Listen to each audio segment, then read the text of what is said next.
It's controversial. And the Middle East has been in turmoil since before I was born. It's everything you need to kickstart your evening. Everyone's had their Weetabix tonight. I love to see it. That's Patrick Christie's Tonight, weeknights from 9 p.m. Only on GB News, the People's Channel, Britain's news channel. Hi, I'm Michelle Dewberry, and my show is your opportunity to cut through all the noise and dive in headfirst to some robust debates. Ideas clash. Situation, isn't it? No, because the failure is you're deliberately avoiding my point. Nothing's held back. And if you think this is the end of it, wait for more. And we do not shy away from the difficult stuff. Sometimes I want to shake people and say, if only you understood. So join me on Dubes & Co. weeknights at 6 p.m. only on GB News, Britain's news channel.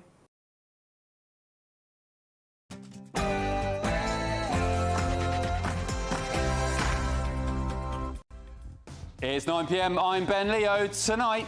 Of course, I understand that sticking to the rules can be inconvenient, but stick to the rules we must.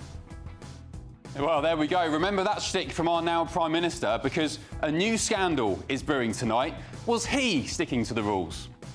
You cannot be a lawmaker and a lawbreaker. And it's time to pack his bags. He pledged to quit in 2022 if he was fined over Beergate. So, will he step down now if it's found he illegally met a voice coach at the height of the pandemic? Also tonight. He promised that he would stop the boats this year. I think the way to stop the boats is to smash the criminal gangs. People crossing in small boats across the channel. We have to stop that. Have they smashed the gangs yet? On the weekends, Labour incentivised channel migrant crossings. 47 arrived yesterday and 82 today. And be in Birmingham. Click the link and join the biggest rally held in British politics for decades. Thank you. OK. Joining me on my panel tonight is GB News contributor Will Kingston, political commentator Chloe Dobbs and the former Labour MP Stephen Pound.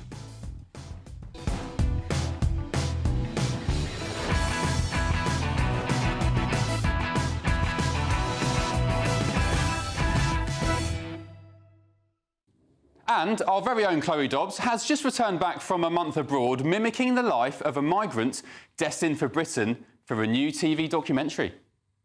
I really am an empathetic person, but if we don't put a stop to these ridiculously high levels of both legal and illegal migration, Britain is going to be a hellhole.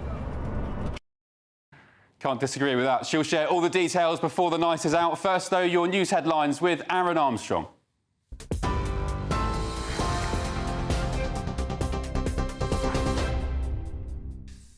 Good evening to our headlines. The Prime Minister says the UK will seek a strong trading relationship with the US as North America moves closer to a trade war.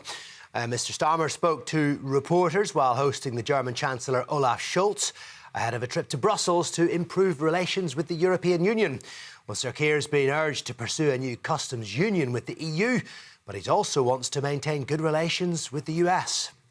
What I want to see is strong trading relations, and in the discussions that I've had with President Trump, that's what we have centred on in those strong trading relationships, so it's very early days. I've been very clear since I became Prime Minister that I do want a reset of the relationship between the UK and the EU.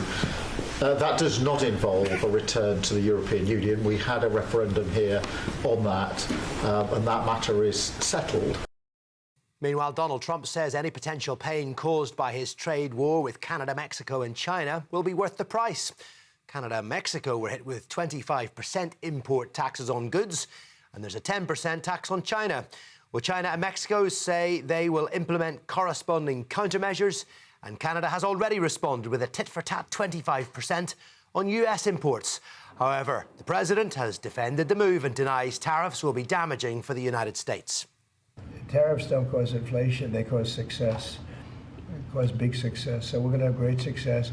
There could be some temporary short-term disruption, and people will understand that. I had that when I negotiated some of the good deals for the farmers, and unfortunately those deals have been led astray by Biden and his people because they didn't enforce the deal. But the tariffs are going to make us very rich and very strong, and we're going to treat other countries very fairly.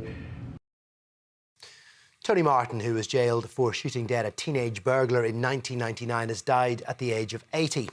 The farmer was convicted for killing 16-year-old Fred Barras and injuring another man when he fired a shotgun 3 times towards intruders. He served 3 years in prison for murder before being released when his conviction was reduced to manslaughter on appeal. Let's turn to the Middle East, where the city of Jenin in the occupied West Bank has been rocked by a series of simultaneous explosions. Israel says it destroyed more than 20 buildings during its targeting of what it described as terrorist infrastructure. Local authorities, though, say Jenin's hospital was damaged in the explosions. Israel has stepped up its operations in the occupied West Bank in recent weeks since the ceasefire in Gaza came into effect. And Chinese communities across the country have been celebrating Lunar New Year. Thousands of people gathered in central London earlier to watch a traditional lion dance and take part in the carnival. The Lunar New Year is a significant cultural celebration. It signifies the end of winter and the arrival of the Year of the Snake. That's it for me for the moment. More news a little later. For the very latest GB News direct to your smartphone, sign up to News Alerts by scanning the QR code or go to gbnews.com/alerts.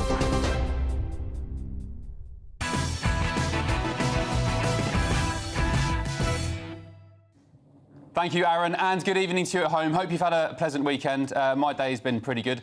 Arsenal won 5-1. But anyway, on to more serious matters. I'm not normally one to complain about people breaking COVID rules, but our Prime Minister spent many, many months bringing down Boris Johnson over Partygate, and it's only fair now that Sir Keir Starmer faces the same scrutiny. Breaking today is the sensational claim that Keir Starmer spent Christmas Eve in 2020, the height of the COVID pandemic, getting vocal lessons from acting coach Leonie Mellinger at Labour's headquarters in central London. As Guido Fawkes reports today, there are at least a few problems with this. On Christmas Eve in 2020, the UK was in a tiered system of regional COVID lockdowns. At that time, Labour HQ was located in Southside, Victoria Street, central London. In Tier 4, the government imposed restrictions, including, quote, everyone must work from home unless they are unable to do so. Guido went on, even if you concede Starmer's voice coach couldn't have worked from home, this would be inconsistent with an account from a previous training session recounted in the book that Mellinger joined a voice training session by phone in April 2020, so they had previously worked remotely. The other issue is that Starmer's voice/com/acting coach was considered so essential that she qualified as a key worker during COVID. Now, look, I don't know about you, but I seem to remember key workers being those who were absolutely pivotal to the continuation of society, not least so people could keep working.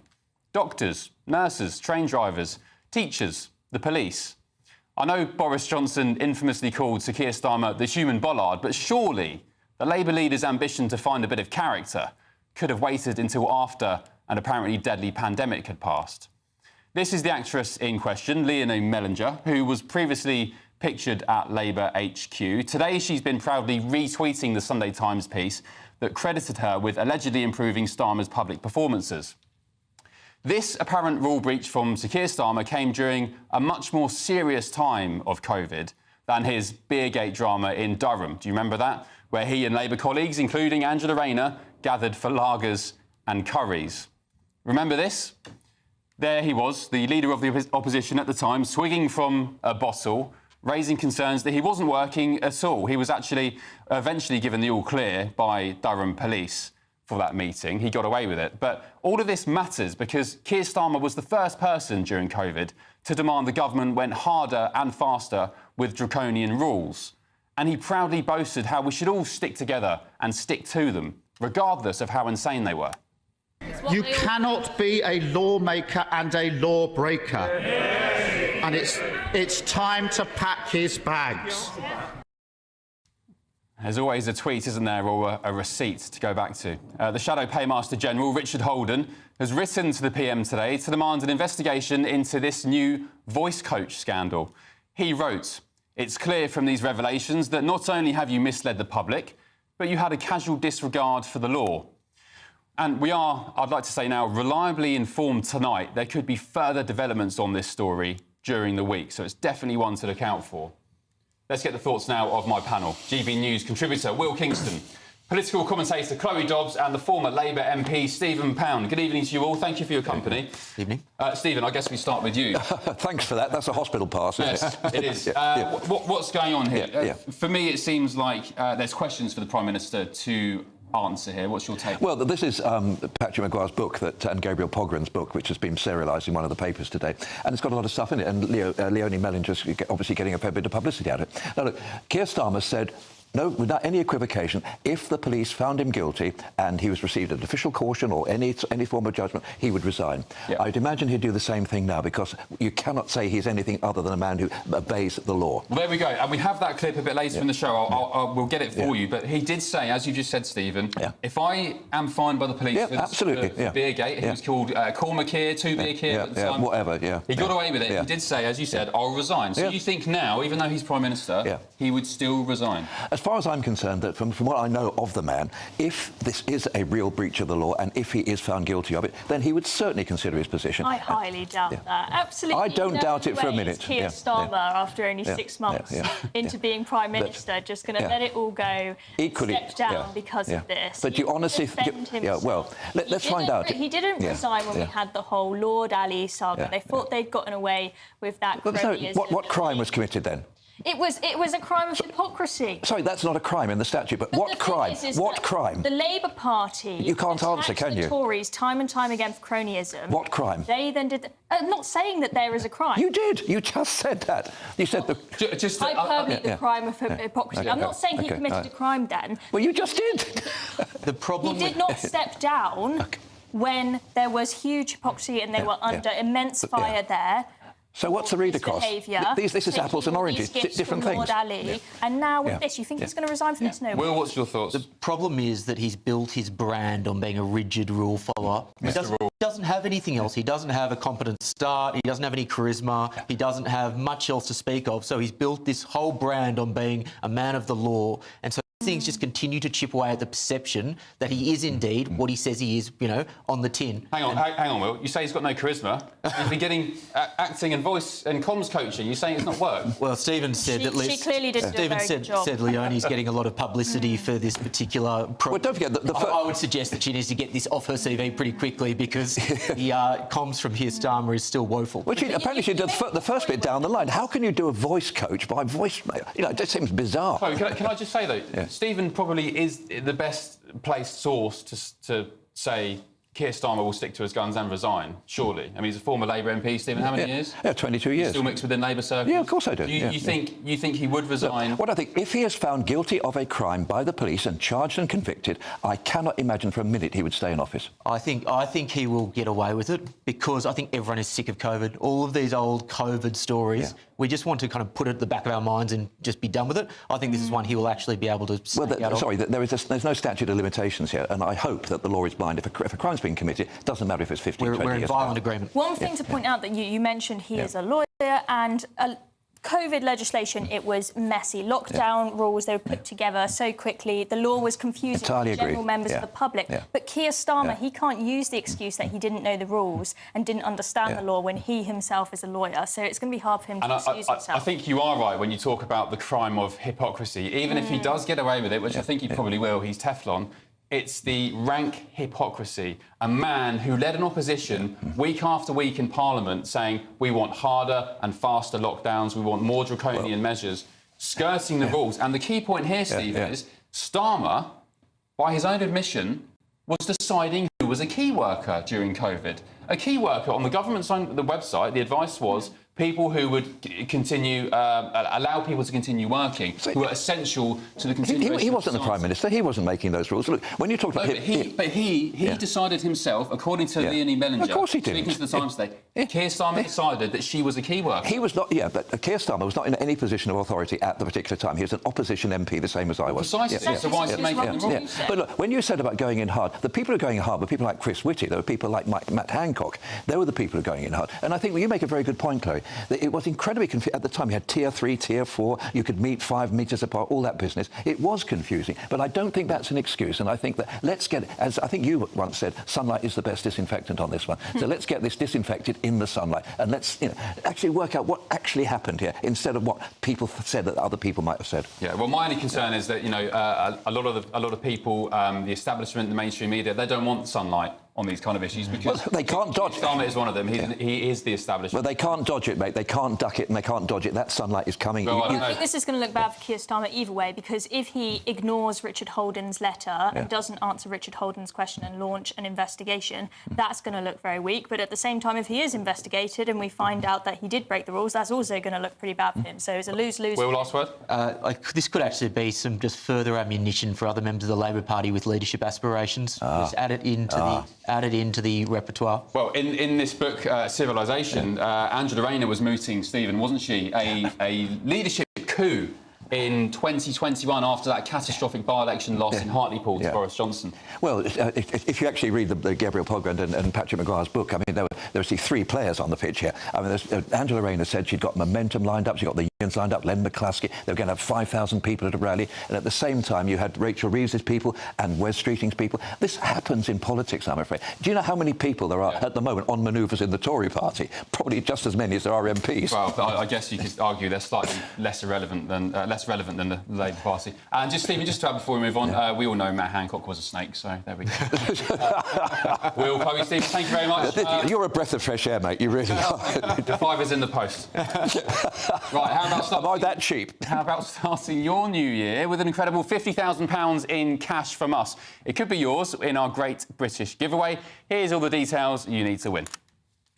There's just 6 days left to grab your chance to win our biggest cash prize so far. £50,000 in tax-free cash. How would you react if you won? We won £25,000. I'd say don't hesitate, do it. If you're not in it, you've got no chance of winning it. Amazing, just the best feeling ever. For another chance to win £50,000 cash, text cash to 63232. One entry costs £2 plus 1 standard network rate message. Or text bonus to 63232. 5 entries cost £5 plus 1 standard network rate message. Go to gbnews.com/win. Entries start from just £2. You can call 0903 681 3232. Calls cost £2 plus your network access charge. Or post your name and number to GB10 PO Box 8690 Derby DE1 9TT. UK only. Entrance must be 18 or over. Lines close at 6 p.m. on the 31st of January. Please check the closing time if listening or watching on demand. Good luck. All right, good luck with you. To you on that, rather. I was just giggling because we were coming up reciting, rather, all the nicknames of Keir Starmer over recent years. I mean, the Beergate situation in Durham. What was he called? Cormac Keir, Free Cormac Keir, Keir Cormer. Yeah, there we go. Funny. His name rhymes with farmer. I think that's a... Farmer Harmer. His name rhymes with everything. It's actually one of the biggest, well, one of his many weaknesses as a politician. Granny Farmer Farmer. Right, we move on. Up next, as the government eases checks on illegal migrants, have they now completely given up on tackling the Channel crisis? Sparks will fly in tonight's head-to-head. And this is Ben Leo tonight, only on GB News.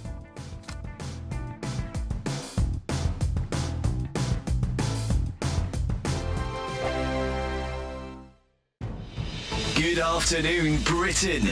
Weekdays from midday. Lisa, you got in touch with me and you flagged this survey because you were concerned as a parent that your child had been given this to fill out. Yeah, I mean, my daughter came home from school, she was very confused. She was asking why somebody would want to hurt themselves if they were feeling sad or worried about something.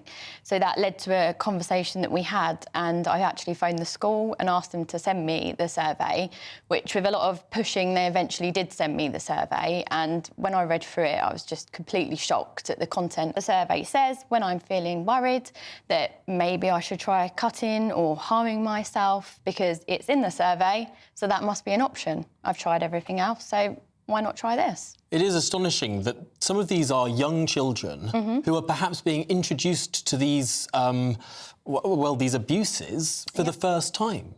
Yeah, I mean, there's a list of 17 different types of drugs, some of which I've actually never heard of myself. I mean, the wording on here is have you ever got high from taking drugs? I mean... And we know that some of these behaviours, self-harm, gender dysphoria, taking drugs, are psychologically contagious. Children do them because they see other children do them, or they find out about them from the internet or from surveys like this. So the idea that this is just information gathering and won't go any further than that is ridiculous. There was a similar survey in Scotland, I think, about 3 years ago, where children the same age, 11, 12, 13, were asked about their sex lives. How many times have you had sex in the last year? How did you have sex? Did you use contraception? Totally normalising underage sex. So the idea that children are just mini adults and we can confront them with all the same kind of ideas and dilemmas that adults have to face is just ridiculous. GB News, the People's Channel. If you want your news to be straight talking... This is a nightmare for the Conservatives again. Down to earth. It's not just Nottingham where this is happening, is it? And most importantly, honest. Hard-working, middle-class taxpayers, they'll get their book thrown at them. Then catch me, Martin Daubney, Monday to Friday, 3 till 6 p.m. on GB News, Britain's news channel. In the GB Newsroom, we bring you the news as it happens. With our team of dedicated journalists across the UK. We're ready to keep you up to date with what's happening every half an hour, every single day.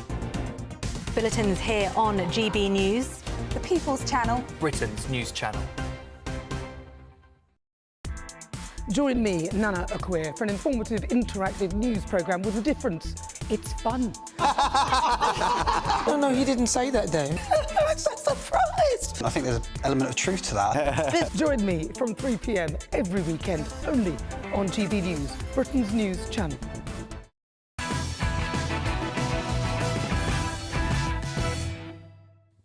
Welcome back. Now, do you remember when Sir Keir Starmer said this? Previous government were running an open borders experiment. Not an open borders experiment. Well, it seems the PM is continuing the trend as he's been accused now of making the UK a soft touch after rolling back laws designed to make it near impossible for illegal migrants to become UK citizens. In a move that's been described as a total capitulation to people smugglers, Labour will also scrap legislation that currently allows ministers to treat asylum seekers as adults if they refuse scientific checks to confirm their age. Critics, of course, fear this will lead to more illegal migrants claiming to be children to gain refugee status. And can you imagine migrants who are 20, 30, even 40 years old, pretending they're 15 years old in your child's classroom? It has happened. So, does Labour's decision to scrap age testing and ease citizenship requirements signal their complete abandonment of efforts to address the Channel crisis? Let me know your thoughts by heading to gbnews.com/your say. And to thrash this out now, we're joined by former Government Special Advisor James Price and Labour Party activist Chris Worrell. Good evening to you both. Chris, I'll start with you. Have Labour given up on the small boats crisis? It just seems this trickle of information, this rolling back on previous legislation from the Conservatives, just seems like they're waving the white flag. Well, look, Ben, on one hand, you've got reform who can run a village raffle, and the second you ask them, you know, how they're going to deal with this, they just disappear faster than your wages. Who, sorry? Reform? Yeah, and then on the Tory end of it... What have they got to do with it? Well, this is the point about what they were doing, what we're going to do. So if you're looking at Tories, you know, asking them to take back control of our borders, it'd be more embarrassing than hiring a streaker to do the security at Wembley. Yeah, but Chris, sorry to keep interrupting you, but Reform have 5 MPs and the Tories are, at the moment, irrelevant and not in government. Yeah, well, if you let me I'll get on to the point, Ben, because at the end of the day, you've got to understand the issues first, right? We failed, under Brexit, we failed to negotiate a returns agreement as part of a Brexit deal. That's emboldened human traffickers. It's made it more attractive for irregular immigration. It's all foreseeable. And at the end of the day, what Labour are going to be doing is they're moving from banning asylum seekers that the Tories have honey-trapped towards targeting criminal networks. And we're seeing how that, you know, preventing journeys at its source is what we're going to be looking at. They're going to be repealing these hollow, ineffective legal restrictions that simply slow deportations. And what they're going to be replacing it with is tougher border enforcement and looking at biometric tracking and intelligence-led deportations. I mean, what's not to like about that? James, you're shaking your head. It's just absolutely extraordinary to hear this, isn't it? I mean, first of all, there's this weasel word there of calling it irregular immigration, as if it was, oh, that's funny, these chaps just happening to be coming across in a boat rather than an aeroplane. It's not just irregular immigration, this is illegal immigration. This is tens of thousands of almost entirely young men. Some might even go so far as to call them fighting age men. We don't know very much about these people at all, who are committing a criminal act as the very, very first thing they do, coming over and entering this country illegally. Now, the Conservatives don't have a great record on this because I think they had both hands tied behind their own back by various kinds of charities and law and judicial reviews and bits of legislation from the Labour days of putting the ECHR rules onto the British statute book, but at least they passed a law that said if you enter this country illegally, you will never ever be allowed to become a British citizen. And that's a very good, very strong deterrent. And for absolutely no discernible reason,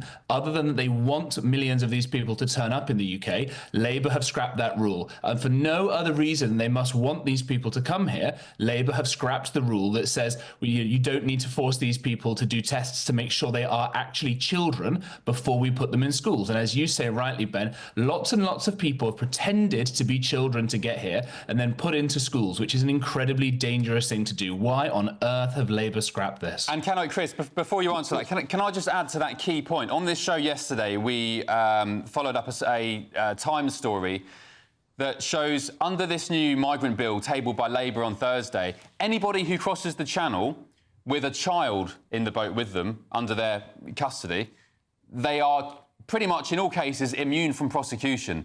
So we had that development. If you've got a kid with you, you're not going to be prosecuted. Welcome to the land of milk and honey. And then we hear today that they're scrapping age checks. So to me, and I guess to anybody else who thinks with a logical brain, this just encourages an influx of people to come in and pretend they're children.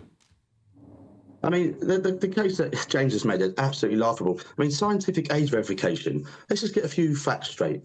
It's about 11,000 people that have had, been determined to be adults, half of which of those were determined to be adults that went through this verification. There's issues with this, right? It's not border control, it's bad science and bad ethics. You've got issues with accuracy. There's no single method that can determine whether someone's age with complete precision. There's ethical, wide margins of error. There's ethical issues around it. X-rays, non-medical X-rays for kids, radioactivity. I mean, the Royal College of... That is absolutely risible. You go to the dentist and you have X-rays done. This is completely ludicrous. You're talking about the ethics of allowing thousands and thousands of foreign men to come into our country and to be allowed to go into children's schools. Stop. Not you. You don't know what you're talking about. Stop. We can't hear either of you when you're talking over each other. Yeah, well, let me finish my point. Chris, finish your point. Yeah, the Royal College of Paediatrics and Children are opposed to X-rays and MRI scans, right? Now, we've got non-invasive methods that meet the Merton compliant process. I don't think James has ever heard of that by the sounds of it, with the waffle he's given on. And what that does is they use what they use in Czech Republic and Malta. And, let's not even forget about the costs involved with this. Austria, where it's indiscriminate, they have to do so much time and cost to do that. There's non-invasive methods that work just as well. James, you shouldn't be X-raying kids. Get down to your local A&E. If a youngster's broken their leg or twisted their ankle, no X-rays. Non-medical.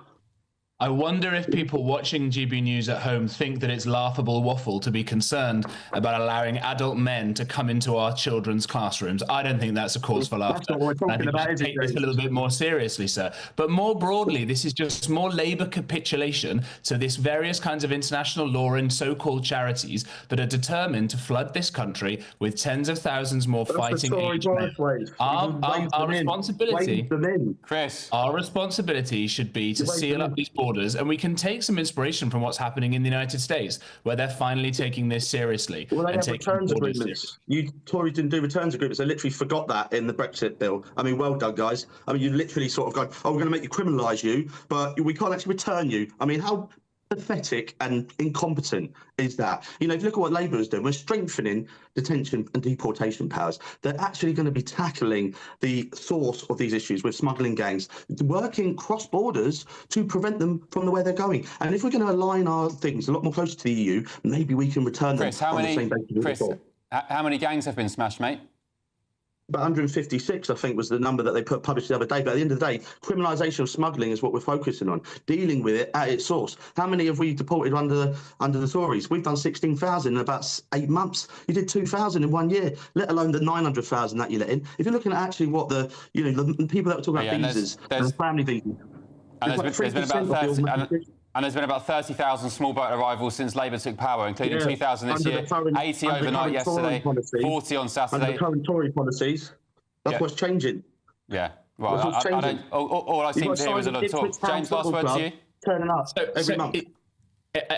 People at home will probably get the same impression as me that what we're being told here is we have to rejoin the EU or get close enough to it so we rejoin it at some point, or else you'll find tens of thousands of fighting-age males crossing into the country again under the Labour Party. If you want to vote for that again in 2029, you be my guest. But I think enough people will realise they've been lied to by Labour again. Oh, Tories lies again. There we go. It's nonsense. I mean, we're balancing enforcement with asylum rights, right? We're preventing dangerous journeys at its source, and we're going to be working in a way that we can return them, and we're doing it faster than Tories ever did. Not this sort of open border policy the Tories had where we criminalise them. It's all good for the slogans, but it's not actually effective at deporting illegal immigrants. Why are we taking away a very sensible rule that says if your first activity in entering the United Kingdom is committing a crime, is in joining this country illegally, that you will never be allowed to become a citizen? Why should we give British citizenship to someone whose first act upon stepping on this island is committing a crime? Why is it that the Labour Party cares more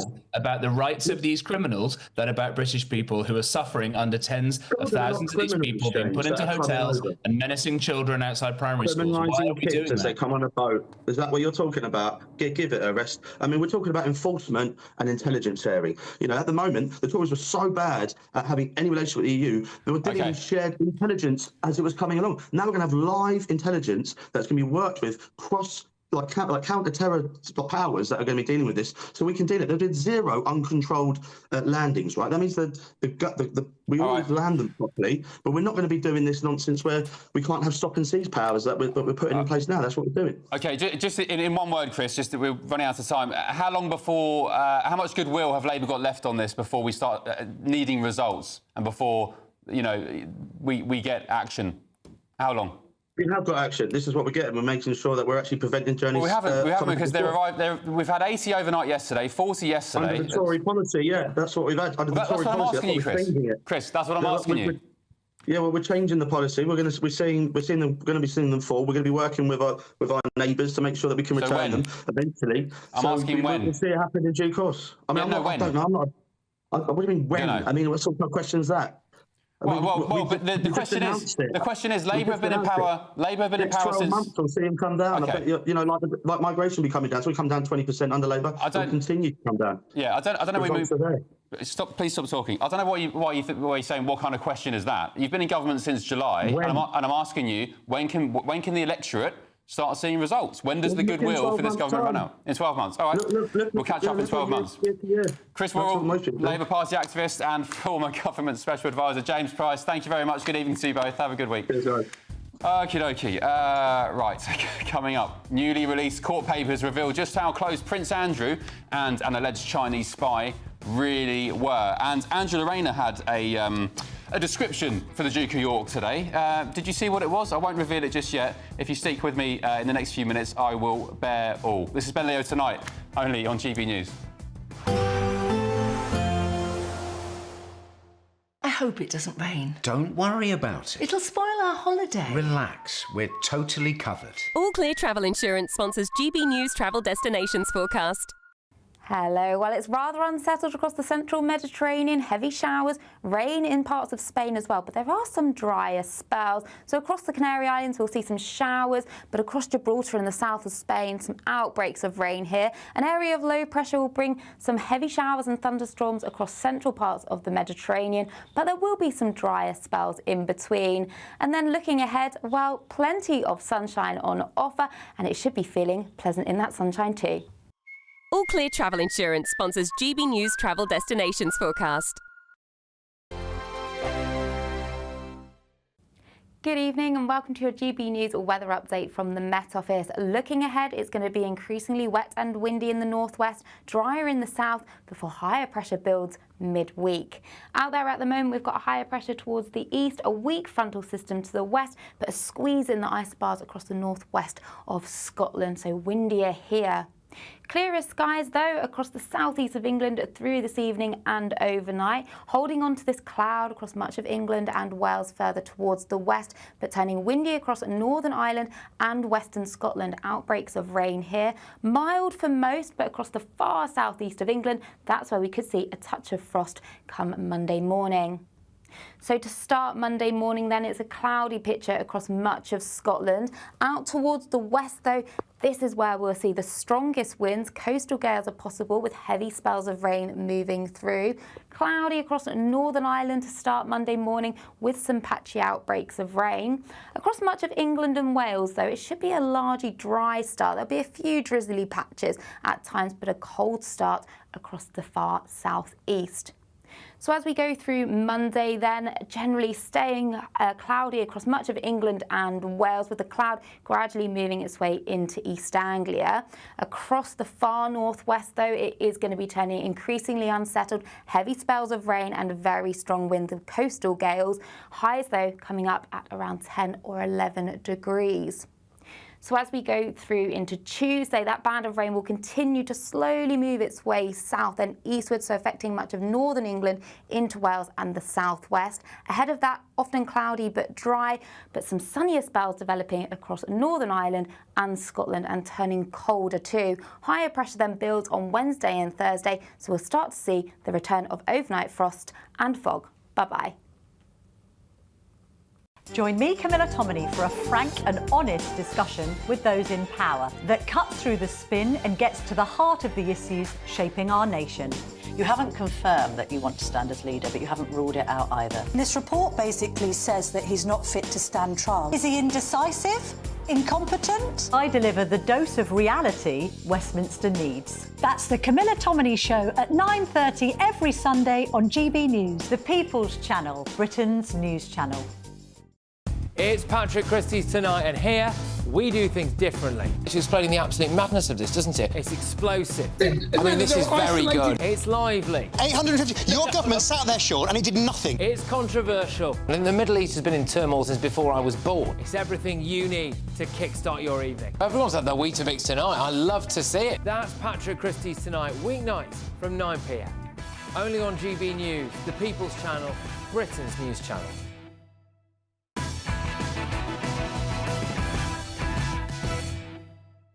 Welcome back. I've just downed a paracetamol to clear my headache after that head-to-head. Only joking. Right, we move on. Bit of royal news now, because newly released court documents reveal that Prince Andrew was seen by the Chinese state as, quote, a valuable communication channel. MI5, our own spooks, have also questioned his senior aide about their secretive relationship with alleged Chinese spy Yang Tengbo, who he met in 2013. So all this adds further damage to the Duke of York's already tarnished reputation, especially as more details have been released this week concerning his close ties to a one Jeffrey Epstein. A new book has also claimed that Angela Rayner branded the prince, this is her words, not mine, a nonce. The Deputy PM also called on Buckingham Palace and top officials in the civil service to bar him from royal duties. So all in all, not been a great day or indeed a great weekend for Andy. We're joined now by former royal correspondent at The Sun, Charles Ray. Good evening, Charles. Thank you for your company. I have to say, is Prince Andrew the biggest liability the royal family has ever seen? Well, he's certainly way up there in the top 10. There's no doubt about that. I mean, it's almost as if Andrew is playing hopscotch in a minefield. Everywhere he steps, there's an explosion. It brings him back into into the public domain, but not for the right reasons. We've got this Chinese alleged spy, and you've got, as you quite rightly said, the Chinese ambassador regarded Andrew as a valuable communication channel. Well, in what context? Because he could open certain doors for the Chinese that others couldn't do. And then you've got this Epstein scenario is still going on. The FBI are still investigating it, and they want answers. And, you know, Andrew's clearly not prepared to answer anything. Plus the fact that the deputy prime minister herself, when she was in opposition, in charge of matters at Buckingham Palace, wanted to make sure that he was not a councillor of state or the next person in line if the monarch became incapacitated. That is why you've now got Princess Anne and the Prince Edward as two of the extra people on board, because you've got Andrew and Harry, who for obvious reasons can't do it, out of the way. And the fact that she has used, as you quite rightly say, her words, described him as a nonce, an allegation which he strenuously denies in the affair with Virginia Giuffre, for which a large amount of money was paid. There's still the question is, why pay all that money to a woman you claim you've never met? So all these questions are being asked by not just members of parliament, by the people in this country. I mean, he is an embarrassment to the royals, and he's an embarrassment to the country now. He was the late Queen's favourite, though, apparently, if reports are to be believed. Yes, no, you're right. That's what it was always said. But I've never been able to find the person who said he was the favourite child. So, Charles, just elaborate, please, on these new Epstein claims. Again, you are completely right. He denies all wrongdoing and any serious allegations of whatever's been thrown at him with regards to Epstein. But these new emails released in the last couple of days, Prince Andrew emailed Jeffrey Epstein, and he said in the email, "We'll play some more soon. We will play some more soon." And those were sent after, correct me if I'm wrong, after Epstein was already in hot water with his activities. Well, not only that, they were sent after Andrew claims he cut off all contact with Epstein. If you remember the car crash interview with Emily Maitlis, in which he did not do terribly well at all, but he made it quite clear that he went to New York to cut off all contact with Jeffrey Epstein. And we now have these emails between the pair, several months after. So that is a lie. I mean, there's no other way of saying it. There was a lie. He can't have forgotten that he sent an email to Jeffrey Epstein saying we'll play again. I mean, it's patently ridiculous. And so he's going to have to answer all these questions again, and it just raises it all up again. I mean, the king must be ripping out what's left of his hair on this. I was going to ask you, where does that leave King Charles? Because he's already having trouble kicking him out of Royal Lodge in Great Windsor Park. And, this must be a massive headache for the king, not least because he's been going through his own health troubles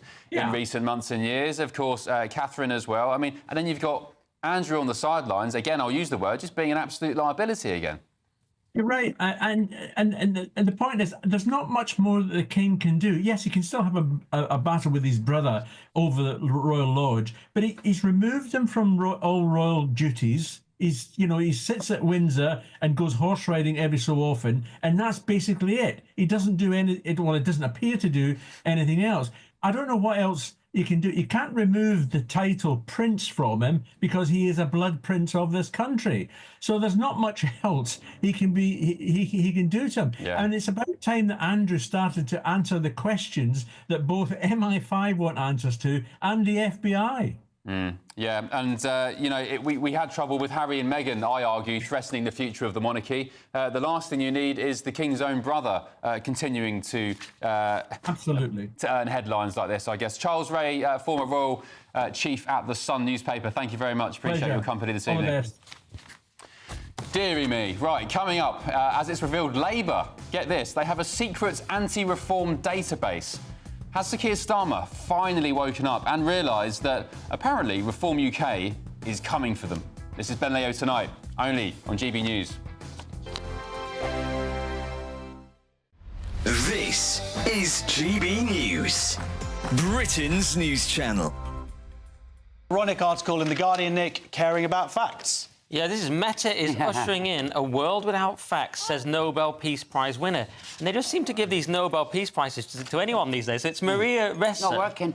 Zuckerberg came out, and it was very bold. He said a few things. We're going to use community notes instead of fact-checkers. Fact-checkers in inverted commas, it just means people pushing usually a specific viewpoint.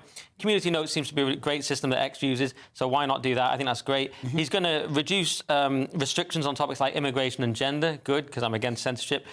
He's going to push back on governments around the world that are going after American companies and pushing to censor more, which is great. He's also moving content moderation to Texas instead of California, which is banter. So now the cynical version is he's just realises we've got a new regime, it's the MAGA era, and I want to be mates with Trump, who said that I should that if I interfere with the 2024 election, he should spend the rest of his life in prison. So he did mention he might be a bit scared of that. He was involved in that in Facebook suppressing the Hunter Biden laptop scandal, and I feel that he didn't like being a part of all that from watching interviews. And also the suppression of arguments about gender and sex, what is biological sex and whatnot. You get banned for saying there are two sexes. They're on the wrong side of this, and now he's correcting. But the weird thing is the people, of course, the people who don't like this, the lefties, this person, Ressa, is saying that this is a big problem. That it's an extremely dangerous time. I've seen all this from the lefties. They just call it disinformation. They're worried about this because to them it's disinformation. To other people it's information. Yeah, and also, I mean, I think we can all agree if people think they're getting their facts just directly from Facebook, then something's horribly wrong. But we know that. The community notes thing, I think, is quite good because that sort of first-hand experience people are putting down, aren't they? Yeah. People have loads of different views come together, and it's an aggregate, so that's why it works. GB News, the People's Channel. We're proud to be GB News, the People's Channel, and as you know, we always love to hear your views. Now, there's a new way of getting in touch with us at gbnews.com/yoursay. By commenting, you can be part of a live conversation and join our GB News community. You can even talk to me, Bev Turner, or any of the members of the GB News family. Headliners on GB News 11 p.m. every night. It's got 3 top comedians going through the next day's newspapers so you don't have to read them, which is great. That's a good point. He's lying. I mean, maybe he's not lying. That's Headliners every night from 11 p.m. and 5 a.m. as well on GB News, Britain's news channel. This is Britain's Newsroom, where your voice matters. It's just astonishing. With expert analysis and honest opinion, we don't just keep you informed. We bring you unique perspectives you won't see anywhere else. Can't argue with any of that. When the news happens, it happens here. On Britain's Newsroom, weekdays from 9:30 a.m. Only on GB News.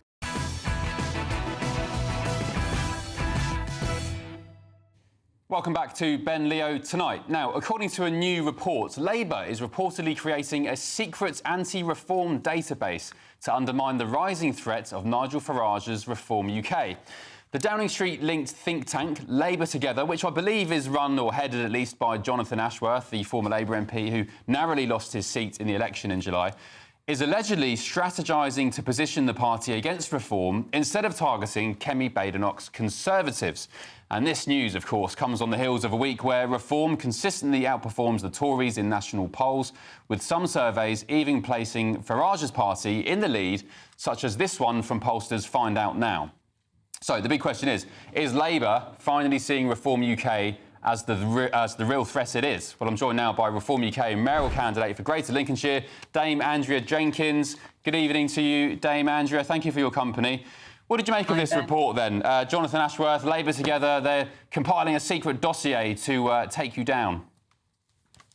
Look, they are massively running scared. I mean, the candidate against me who's for Labour, he's actually going in all the Facebook groups locally and making out as an independent, failing to mention his Labour. But they are... I mean, did you see the line they're trying to use about privatising the NHS? I mean, I recall, God, years ago, probably 15 years ago, going to an event where John Major was, this before he went very woke. And he said to me that even when he was first an MP, Labour have been saying they're trying to privatise the NHS, that the Conservatives are. So they're using that same strategy now on the Reform Party. And, you know, nobody's ever believed that. And so that's what they're trying to do at the moment. But so just for clarity, what do you want to do with the NHS then? Well, I mean, look, whatever the manifesto, it'll be, things change, don't they? We're still 4 years of manifesto. I mean, when I studied my economics, I did it on the reform of the NHS. And I think it should always be free at the point of service.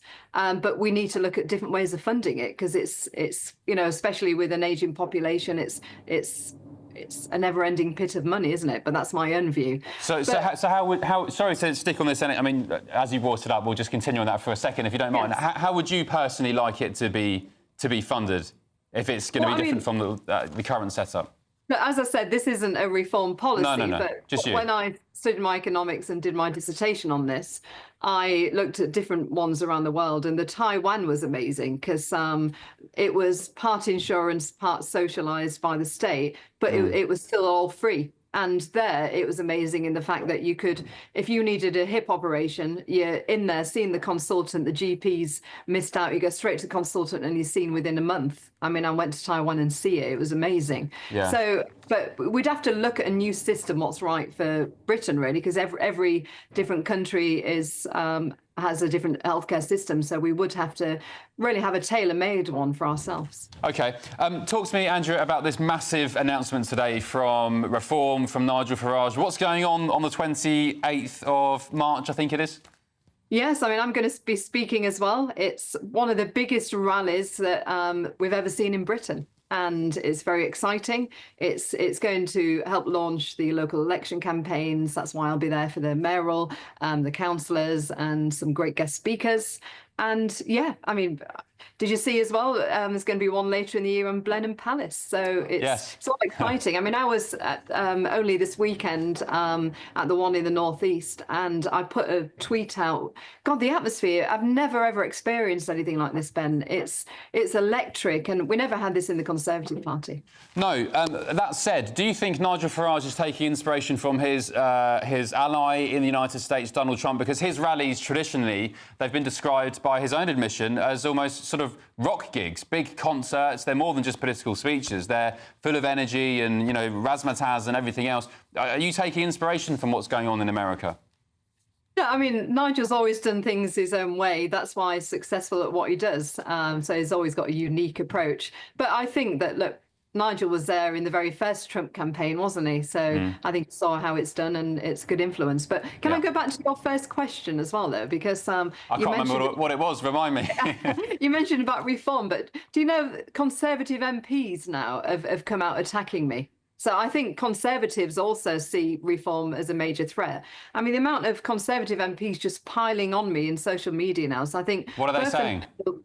Oh, just trying to undermine me and say that I haven't been speaking out on net zero, yet I have for years. So I copied my tweets and said, look, this is a load of rubbish. And so, and some of the newbie ones are just constantly trolling me. And so I think that both the major parties are running scared because we are the only party that's listening to the public. Well, I guess, Andrea, the electorate will make their minds up when it comes to you, especially in the Greater Lincolnshire mayoral elections. When is it? It's May, along with the council elections, right?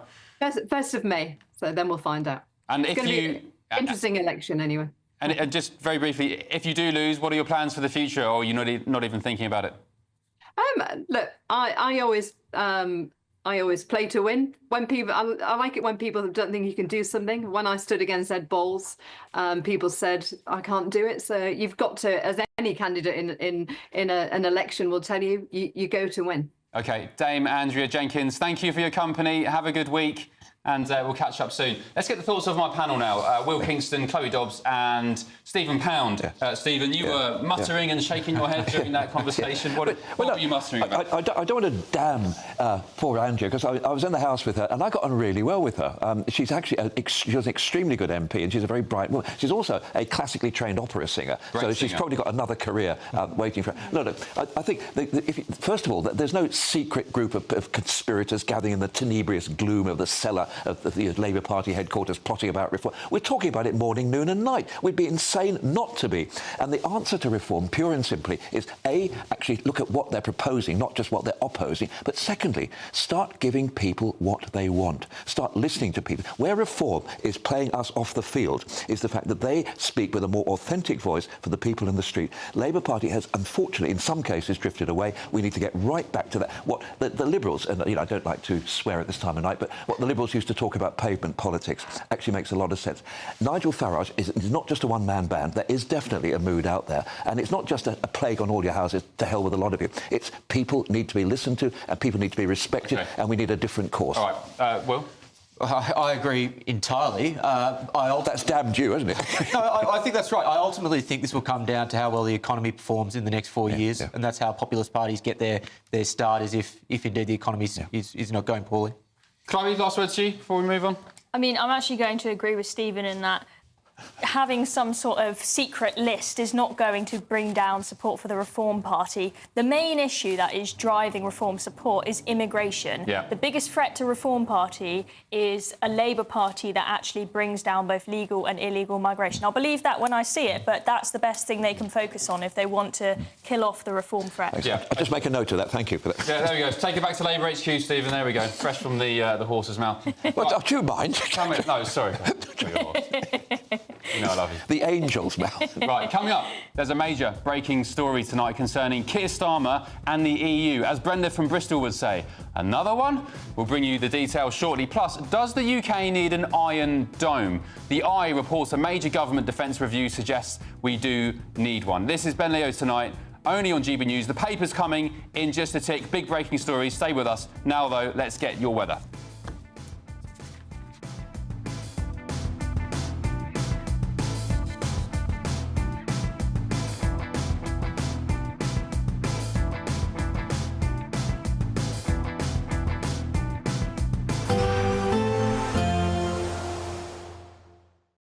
Expect a warm front, moving from the kitchen right through to the rest of the house. Boxed Boilers, sponsors of weather on GB News. Good evening and welcome to your GB News weather update from the Met Office. Looking ahead, it's going to be increasingly wet and windy in the northwest, drier in the south before higher pressure builds midweek. Out there at the moment, we've got higher pressure towards the east, a weak frontal system to the west, but a squeeze in the isobars across the northwest of Scotland, so windier here. Clearer skies, though, across the southeast of England through this evening and overnight, holding on to this cloud across much of England and Wales further towards the west, but turning windy across Northern Ireland and western Scotland. Outbreaks of rain here. Mild for most, but across the far southeast of England, that's where we could see a touch of frost come Monday morning. So to start Monday morning then, it's a cloudy picture across much of Scotland. Out towards the west though, this is where we'll see the strongest winds. Coastal gales are possible with heavy spells of rain moving through. Cloudy across Northern Ireland to start Monday morning with some patchy outbreaks of rain. Across much of England and Wales though, it should be a largely dry start. There'll be a few drizzly patches at times, but a cold start across the far southeast. So as we go through Monday then, generally staying cloudy across much of England and Wales, with the cloud gradually moving its way into East Anglia. Across the far northwest though, it is going to be turning increasingly unsettled, heavy spells of rain and very strong winds of coastal gales. Highs though coming up at around 10 or 11 degrees. So as we go through into Tuesday, that band of rain will continue to slowly move its way south and eastward, so affecting much of northern England into Wales and the southwest. Ahead of that, often cloudy but dry, but some sunnier spells developing across Northern Ireland and Scotland and turning colder too. Higher pressure then builds on Wednesday and Thursday, so we'll start to see the return of overnight frost and fog. Bye-bye. Despite the morning rain, it'll be a nice, warm, cosy day ahead. Boxed Heat Pumps, sponsors of weather on GB News. We're giving you not one, but 2 chances to win this month, with 2 prize bundles that include an incredible £10,000 in tax-free cash. But that's not all. You'll also get a brand new iPhone 16 and a £500 shopping voucher to spend at your favourite store. So why not be extra lucky this month? For a chance to win an iPhone, vouchers and £10,000 in cash, text cash to 63232. One entry costs £2 plus 1 standard network rate message, or text bonus to 63232. 5 entries cost £5 plus 1 standard network rate message. Go to gbnews.com/win. Entries start from just £2. Call 0903 681 3232. Calls cost £2 plus your network access charge, or post your name and number to GB11 PO Box 8690 Derby DE1 9TT. UK only. Entrance must be 18 or over. Lines close at 6 p.m. on the 7th of March. Please check the closing time if listening or watching on demand. Good luck. Good Afternoon Britain isn't just about us. The wonderful thing about this programme is it's about everyone watching. It's an interactive programme. Well, there absolutely is something to see here, and we're going to be talking about it more. Whether it's breaking royal news, Will, please bring us up to date. Or indeed a particularly punchy speech in the House of Commons. Very, very curious. We bring it to you live, and then we bring you live reaction as well. That's Good Afternoon Britain, weekdays from midday. Only on GB News, the People's Channel, Britain's news channel. Mornings don't have to be tiresome, especially if you have the right company. Wake up to news as it happens, opinion and debate, and of course, a little bit of entertainment too. Because when the kettle's on, we're on. That's Breakfast on GB News, a show worth waking up for. Every morning from 6 a.m. Only on the People's Channel, Britain's news channel. We'll spread the news, you spread the word. It's Patrick Christie's Tonight, and here we do things differently. It's explaining the absolute madness of this, doesn't it? It's explosive. I mean, this is very good. It's lively. 850. Your government sat there, Sean, and it did nothing. It's controversial. And the Middle East has been in turmoil since before I was born. It's everything you need to kickstart your evening. Everyone's had their Weetabix tonight. I love to see it. That's Patrick Christie's Tonight, weeknights from 9 p.m. Only on GB News, the People's Channel, Britain's news channel. If you want your news to be straight talking... This is a nightmare for the Conservatives again. Down to earth. It's not just Nottingham where this is happening, is it? And most importantly, honest. Hard-working, middle-class taxpayers, they'll get their book thrown at them. Then catch me, Martin Daubney, Monday to Friday, 3 till 6 p.m. on GB News, Britain's news channel. I'm Bev Turner. Thank you for joining us on GB News, the People's Channel, Britain's news channel.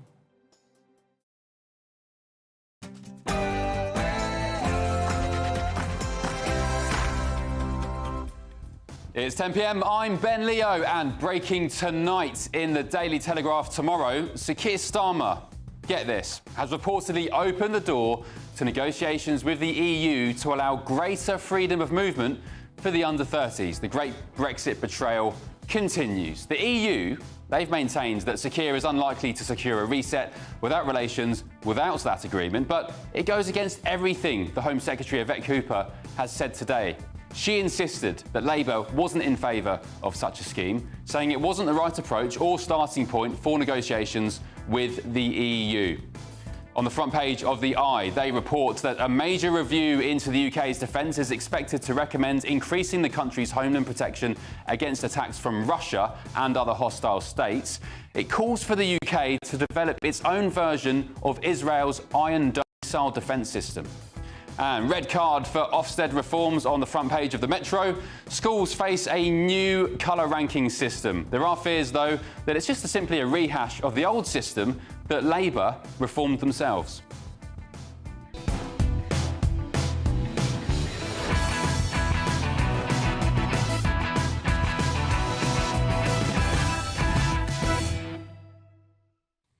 Joining me this evening is GB News contributor Will Kingston, political commentator Chloe Dobbs, and the former Labour MP Stephen Pound.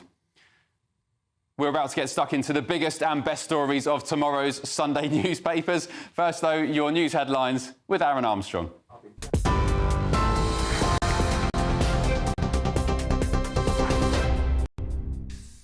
Good evening to you. Our headlines. The Prime Minister says the UK will seek a strong trading relationship with the US as North America moves closer to a trade war. Mr Starmer spoke to reporters while hosting the German Chancellor Olaf Scholz ahead of a trip to Brussels to improve relations with the European Union. Well, Sir Keir's been urged to pursue a new customs union with the EU, but he also wants to maintain good relations with the US. What I want to see is strong trading relations, and in the discussions that I've had with President Trump, that's what we have said on in those strong trading relationships, so it's very early days. I've been very clear since I became Prime Minister that I do want a reset of the relationship between the UK and the EU. That does not involve a return to the European Union. We had a referendum here on that, and that matter is settled. Meanwhile, Donald Trump says any potential pain caused by his trade war with Canada, Mexico and China will be worth the price. Canada and Mexico were hit with 25% import taxes on goods, And there's a 10% tax on China. Well, China and Mexico say they will implement corresponding countermeasures, and Canada has already responded with a tit-for-tat 25% on US imports. However, the president has defended the move and denies tariffs will be damaging for the United States. Tariffs don't cause inflation, they cause success. Cause big success. So we're going to have great success. There could be some temporary short-term disruption, and people will understand that. I had that when I negotiated some of the good deals for the farmers, and unfortunately those deals have been led astray by Biden and his people because they didn't enforce the deal. But the tariffs are going to make us very rich and very strong, and we're going to treat other countries very fairly. Tony Martin, who was jailed for shooting dead a teenage burglar in 1999, has died at the age of 80. The farmer was convicted for killing 16-year-old Fred Barras and injuring another man when he fired a shotgun 3 times towards intruders. He served 3 years in prison for murder before being released when his conviction was reduced to manslaughter on appeal. Let's turn to the Middle East, where the city of Jenin in the occupied West Bank has been rocked by a series of simultaneous explosions. Israel says it destroyed more than 20 buildings during its targeting of what it described as terrorist infrastructure. Local authorities, though, say Jenin's hospital was damaged in the explosions. Israel has stepped up its operations in the occupied West Bank in recent weeks since the ceasefire in Gaza came into effect. And Chinese communities across the country have been celebrating Lunar New Year. Thousands of people gathered in central London earlier to watch a traditional lion dance and take part in the carnival. The Lunar New Year is a significant cultural celebration. It signifies the end of winter and the arrival of the Year of the Snake. That's it for me for the moment. More news a little later. For the very latest GB News direct to your smartphone, sign up to News Alerts by scanning the QR code or go to gbnews.com/alerts. Welcome back to you. Stephen Pound is still here. One of you said, Jackie, you remember, thank you for your loyalty. You said, has our lovely Stephen gone back home, or was he just wandering off? No, he's here. Sorry about that, Stephen. Nothing intended. I've not been cancelled. No, he's not been cancelled. Right, yet. A big... Yet. Not yet, anyway. See what he has to say about this breaking story, because it is, in my opinion, pretty damning, and another inch towards the great Brexit betrayal, because Sir Keir Starmer has reportedly opened the door to negotiations with the EU to allow greater freedom of movement for under 30s. The EU has maintained that Sir Keir is unlikely to secure a reset in relations with the EU without that agreement, and it goes against everything the Home Secretary, Yvette Cooper, has said today. She insisted that Labour wasn't in favour of such a scheme, saying that it wasn't the right approach or starting point for negotiations with the EU. It seems that apparently either Yvette Cooper doesn't know what she's talking about, or Sir Keir Starmer's not briefing her with the correct information. Let's get the thoughts now of my panel. GB News contributor Will Kingston, political commentator Chloe Dobbs, and he's still here, former Labour MP Stephen Pound. Chloe, what do you make of this? This is basically freedom of movement for under 30s. Again, I keep saying it's the only way to describe it, the great Brexit betrayal. Well, a lot of the people who would want to be coming to the UK under such a scheme would be students. And I remember I had to do at this EU Youth Parliament thing when I was in school a debate on the Erasmus scheme. And I can't remember the exact figures, but when I was researching for that, it was very clear that the EU are the ones that benefit from schemes like that because Britain has the best universities in the world. They all want to come to us. Brits are not that desperate to go over to their universities to go study. So they were the ones winning. It was costing us way more money than it should do. So I think that's a bad idea. People who are older, above 21, and are workers who are genuinely going to be net contributors to our economy, maybe they can come, but net migration needs to come down overall massively. I think it should be net zero. The number of people going out should match the number coming in. I think we need a complete halt on all immigration until we get an understanding of just what the hell's going on. 1.2 million since 2021 under the Boris wave, illegals as well. Will, EU officials have privately suggested this scheme could be rebranded as a youth experience scheme. That's to distance itself from any association with freedom of movement. I mean, you're just playing with words, aren't you? How stupid do they think we are? Look, in fairness, going off the negotiations for Brexit, that's not necessarily untrue. Look, if they do actually, we have to say that this is a government, an unnamed European Union source, probably trying to cause trouble. If the government were to actually go along with this, I think they know that it would be suicidal. And that's why Yvette Cooper is disavowing herself of it. It would be absolutely suicidal. I don't think this is actually something that will have legs. But would it? But my thing, and Stephen, maybe you can answer this in a second. Yeah. My conclusion with this government is they just don't care. They don't care about people with migration concerns. Otherwise, they wouldn't be stopping age testing of illegal migrants coming into the channel. They wouldn't be giving immunity from prosecution to anybody with a child. I don't think they really care what the electorate think about migration. Yeah, well, look, it's not a bad point to make. The other thing is that these people, the students or people under 30s, would be net negatives to the economy, and that is just going to perpetuate the problems that we're seeing already. And Stephen, would dependents be allowed to? Absolutely not. Look, I mean, Chloe's absolutely right. This is basically the Erasmus scheme, where people would come here to Oxford and Cambridge, and we would go to Hilversum, to Padua, to the Jagiellonian, and they're here for it. I think it's an excellent idea to actually share intellectual activities across the country. And it's also people who did experience within in scientific transfers for a short time. Look, they can only stay here for a short time. They have to be completely self-funding. There's no entitlement to any benefits whatsoever. And above all, it has to be reciprocal. So somebody from Padua comes to Oxford, somebody from Oxford goes to Padua. What on earth can be wrong with that? To actually say that this is we're trying to... The demand for people to come to Oxford is far higher than... Well, no, sorry, in the last year of Erasmus, the outflow was actually not nearly as bad. It was actually bigger than the inflow. I think it was a few people desperate to go before Brexit. There was but generally over time. You know, I can only have much better universities here in the UK, and also there are far more people that want to learn English than there are people wanting to learn other European. Well, I think we can have the debate about that, but I think certain German universities have a better reputation than ours in certain areas like medicine and science. Certain Italian universities. Oxford and Cambridge.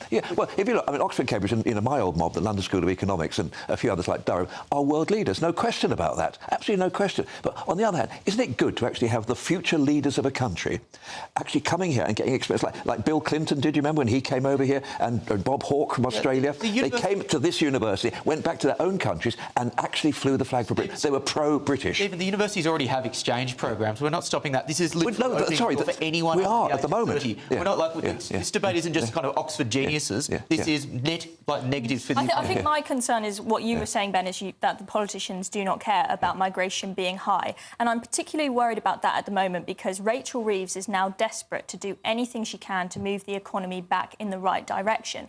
And when politicians are desperate to grow the economy, the easiest, quickest way for them to do that is just to open the floodgates and have mass migration. It has terrible long-term consequences, but in the short term, it gives them that boost in the numbers. I agree, but do you know why that's a scam? Economy. Why that whole premise is a scam, that migrants are good for the economy and boost GDP? Because GDP per capita has been contracting for years and years and years. If we spoke about the economy in GDP per capita rather than just GDP overall, then we'll be in the Great Depression. Yeah, we'll be in the greatest and the darkest depression in the... economists constantly saying you need to increase immigration. Well, sorry, the most successful economy in Europe today by a mile is the Spanish economy, and they're actually bringing workers into Spain and actually building on the back of it. However, the point you make is incredibly important. The first generation of emigrants to this country are incredibly productive. There's so much demographic information about this and so much evidence and so much empirical data. The second and the third generation, they don't seem to have that sort of great ability to that entrepreneurial spirit. And did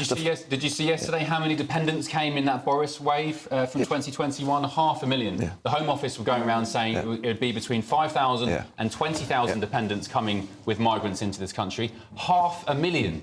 Ben, what an insult to everybody who voted Brexit, to everybody who wants secure borders and safe communities. Ben, in one of my last years as an MP, I had somebody who'd come here from another country as a carer in an old people's home. They brought in 26 relatives. And this is a person on minimum wage, come over here as a carer in a care home in Greenford. 26. Thank God we've stopped that. And we've now found out that the Home Office are allowing 50 dependents of asylum seekers to come to the country each day. That's roughly 18,000 a year. So much for Rishi Sunak bringing down the number of illegal migrants from 45,000 to 30,000. Let's take a look at some of the other... 18,000 on top.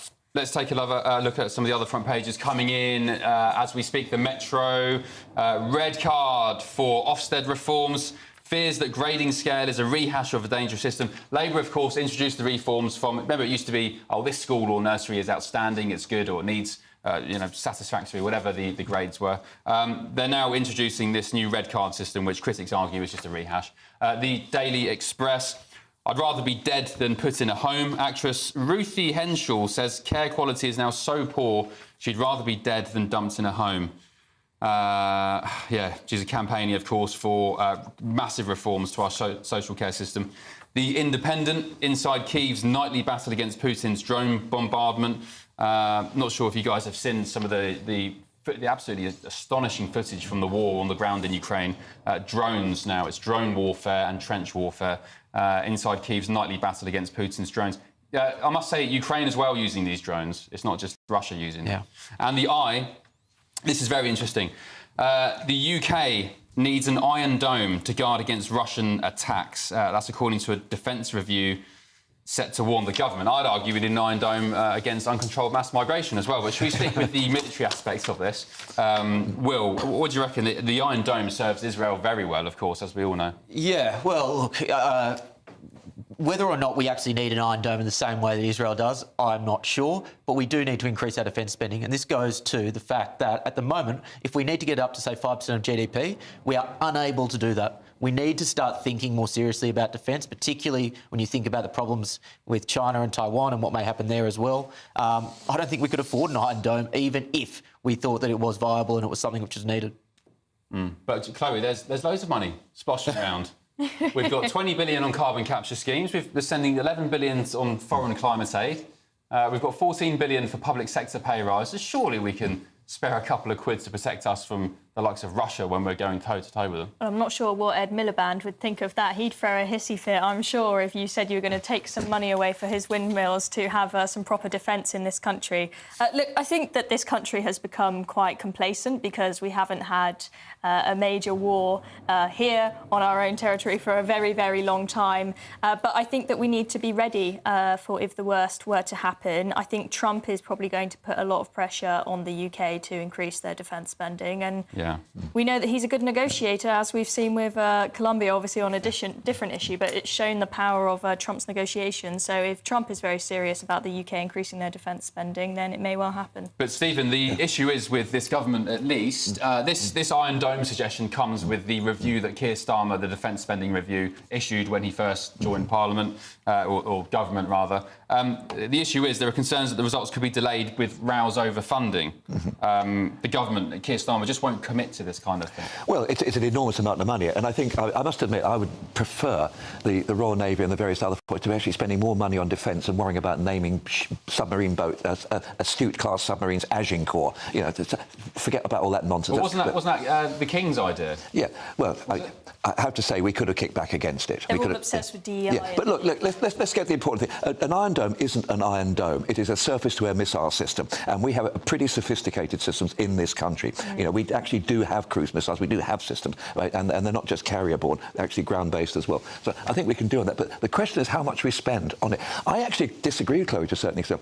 I think we have had a war in this country since 1951. It's the war on terror. And I think we've had bombs going off in my city, London, virtually every year of my life. We've had people being murdered, slaughtered on the streets. And modern warfare is not like as it was in my day, when you wear a uniform, you stand to attention and you approach the enemy, and it's all by the rules of war. Modern warfare is asymmetric, it's civilianised, and it's dirty, nasty, dark, killing kids. And I think that's the war we should be concentrating on. I think we've got pretty good air defence systems. I'd like to see some street defence systems tomorrow. Oh, yeah. As I said, I'd like to see some border defence systems. I mean... OK, I'm with you, yeah.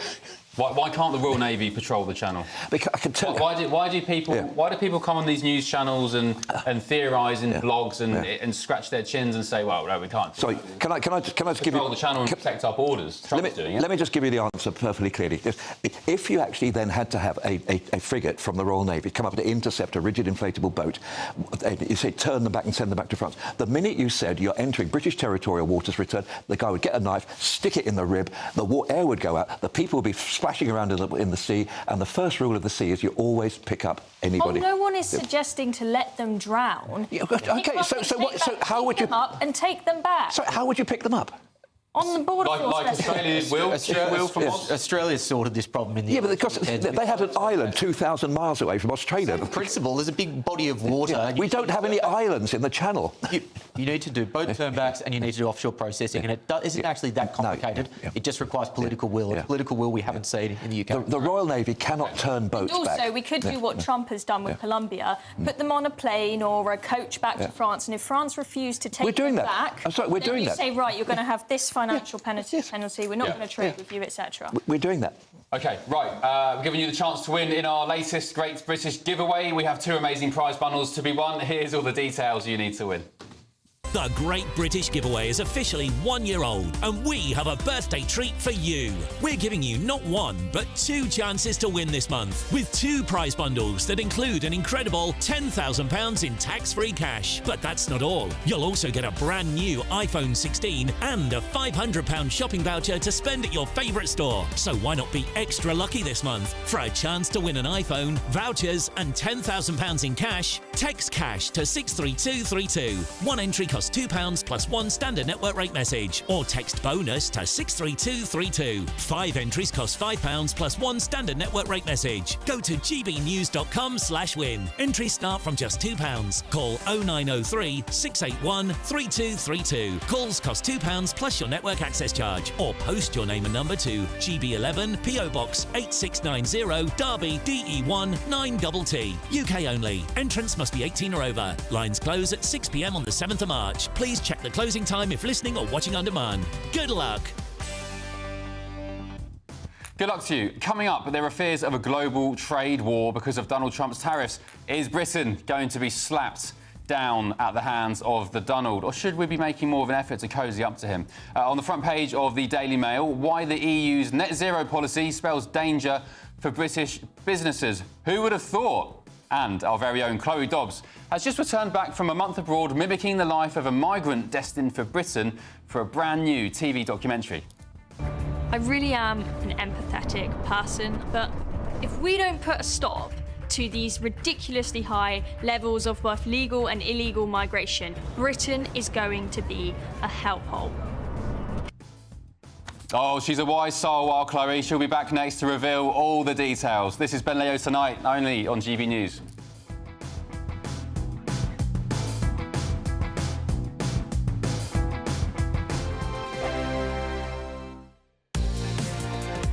Mornings don't have to be tiresome, especially if you have the right company.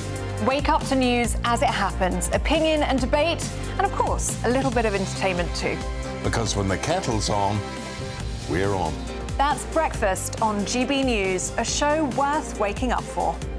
Every morning from 6 a.m. Only on the People's Channel, Britain's news channel. We'll spread the news, you spread the word. This is GB News, Britain's news channel. Feathers McGraw, Wallace and Gromit's their villain, has become an unlikely hit at UK tattoo parlours. He's menacing. He is, yeah. He's, and in fact, he doesn't speak, and he's got this glove on top of his head trying to convince us he's a chicken or something. And that is a real tattoo that someone has decided to have there. What do you two think about tattoos? Are they express themselves? Or? I love it. So I've basically got Dr. King. There we go. Me. Oh, there he goes. Nice. He's showing us. If you can't fly, run. Nice. It's probably slightly more meaningful than having the very Engel. Oh, come on, Trey. You want to get Feathers McGraw? Maybe not. It's kind of got that kind. You know when you go abroad and B4 Magaluf and you Tenerife and you get a quick tattoo. It's looking like that, chest, or like a pirate or something. It's kind of got that vibe. Not for me. However, I do get the sentimentality around it. You know, some people have grown up on Wallace and Gromit and they love it and it has meaning. And he is a well-written character, so I get it. Brilliant, isn't it? I prefer my tattoos a bit more meaningful. Bit more, yeah. I feel like as well, there's a surge in it. Lots of people have had it, but then is it then going to become unpopular because of it? And how many people regret the tattoos? Apparently, not 14% of people regret tattoos. Wow. See, I think that's where the meaningful side comes into it. I've got a couple of meaningful tattoos, and I know I will never get bored of them. Not one on my wrist, one on my ankle. They're not hidden, but I think because they mean something to me, I'll never get bored. Yes, exactly. I think that's important. If you're going to, a tattoo's for life, isn't it? That's the thing. It's got to mean I haven't got something. anything. Have you not? I'll be indecisive. I think I'll nothing get you something. thought I want to keep on my body forever. If I had about 6 or 7 pints and then stumbled into a tattoo parlour, you'd come out with something that. chaotic. I'd be able to pronounce a disaster. Yeah, a disaster could happen. Then I walk out. And, oh no, I've got this for the rest of my life. You might become addicted. Well, let's hope not. Some people do. GB News, the People's Channel. Join me, Nana Akwe, for an informative, interactive news programme with a difference. It's fun. No, he didn't say that, Dave. I'm so surprised. I think there's an element of truth to that. Join me from 3 p.m. every weekend, only on GB News, Britain's news channel. I'm Andrew Pearce. This is GB News, the People's Channel, Britain's news channel.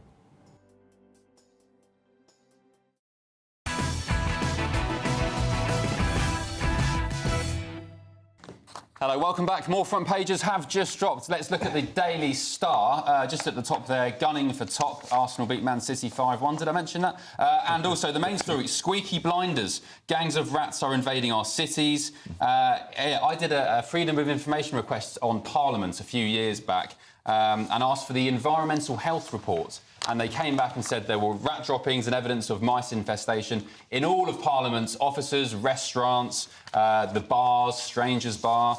So we knew Parliament was full of rats, but we had it confirmed. It's Pestminster by another name. Pestminster, says Stephen Pound. Let's move on to the Guardian. Trump tariffs spark fears of global trade war as markets brace for fall. This comes off the back of course, Donald Trump whacking tariffs on Canada, Mexico, and China as well. Will he slap tariffs on Great Britain? I hope not, but one benefit of Brexit, of course, is that we are, for now, not subject to those tariffs. The markets are bracing for free fall tomorrow. When the markets do open, not least in the USA, I think the US markets open about 2:30 in the afternoon, the S&P 500, the Nasdaq, and so on. Many traders expecting a massive plunge. It could be a bloody Monday, as they call it. And finally, the Daily Mail. Who would have thought, eh? Struggling businesses to pay the price for Keir Starmer's Brexit reset. Locking us into the EU's net zero policy will mean higher costs for firms. That's according to experts. Welcome back to my panel. Will Kingston, Chloe Dobbs, Stephen Pound. Should we talk about this, Chloe? Who would have thought the deranged march to net zero is going to cost us and bleed us dry?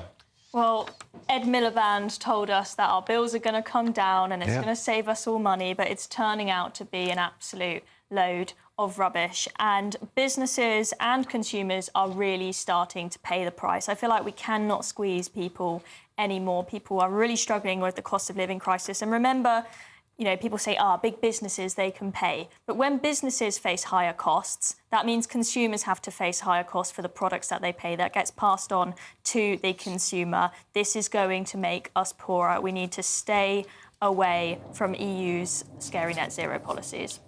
Stephen, it says the Prime Minister is in Brussels tomorrow, Monday, as part of his, quote, reset with the European Union. He wants to align with the UK's emissions... Sorry, he wants to align the UK's emissions policy with the European Union. So what does that mean? So, look, the key thing here is two little things on that headline there, in quotes. It says, you know, to pay price in inverted commas. This is pure conjecture. There is absolutely no way that we would actually talk about going into lockstep with the EU on this particular issue. But look, let's talk about where the EU gets its energy from. Don't forget, we get a huge amount from France, mostly because the French and the Germans own all our energy companies. Yeah, precisely.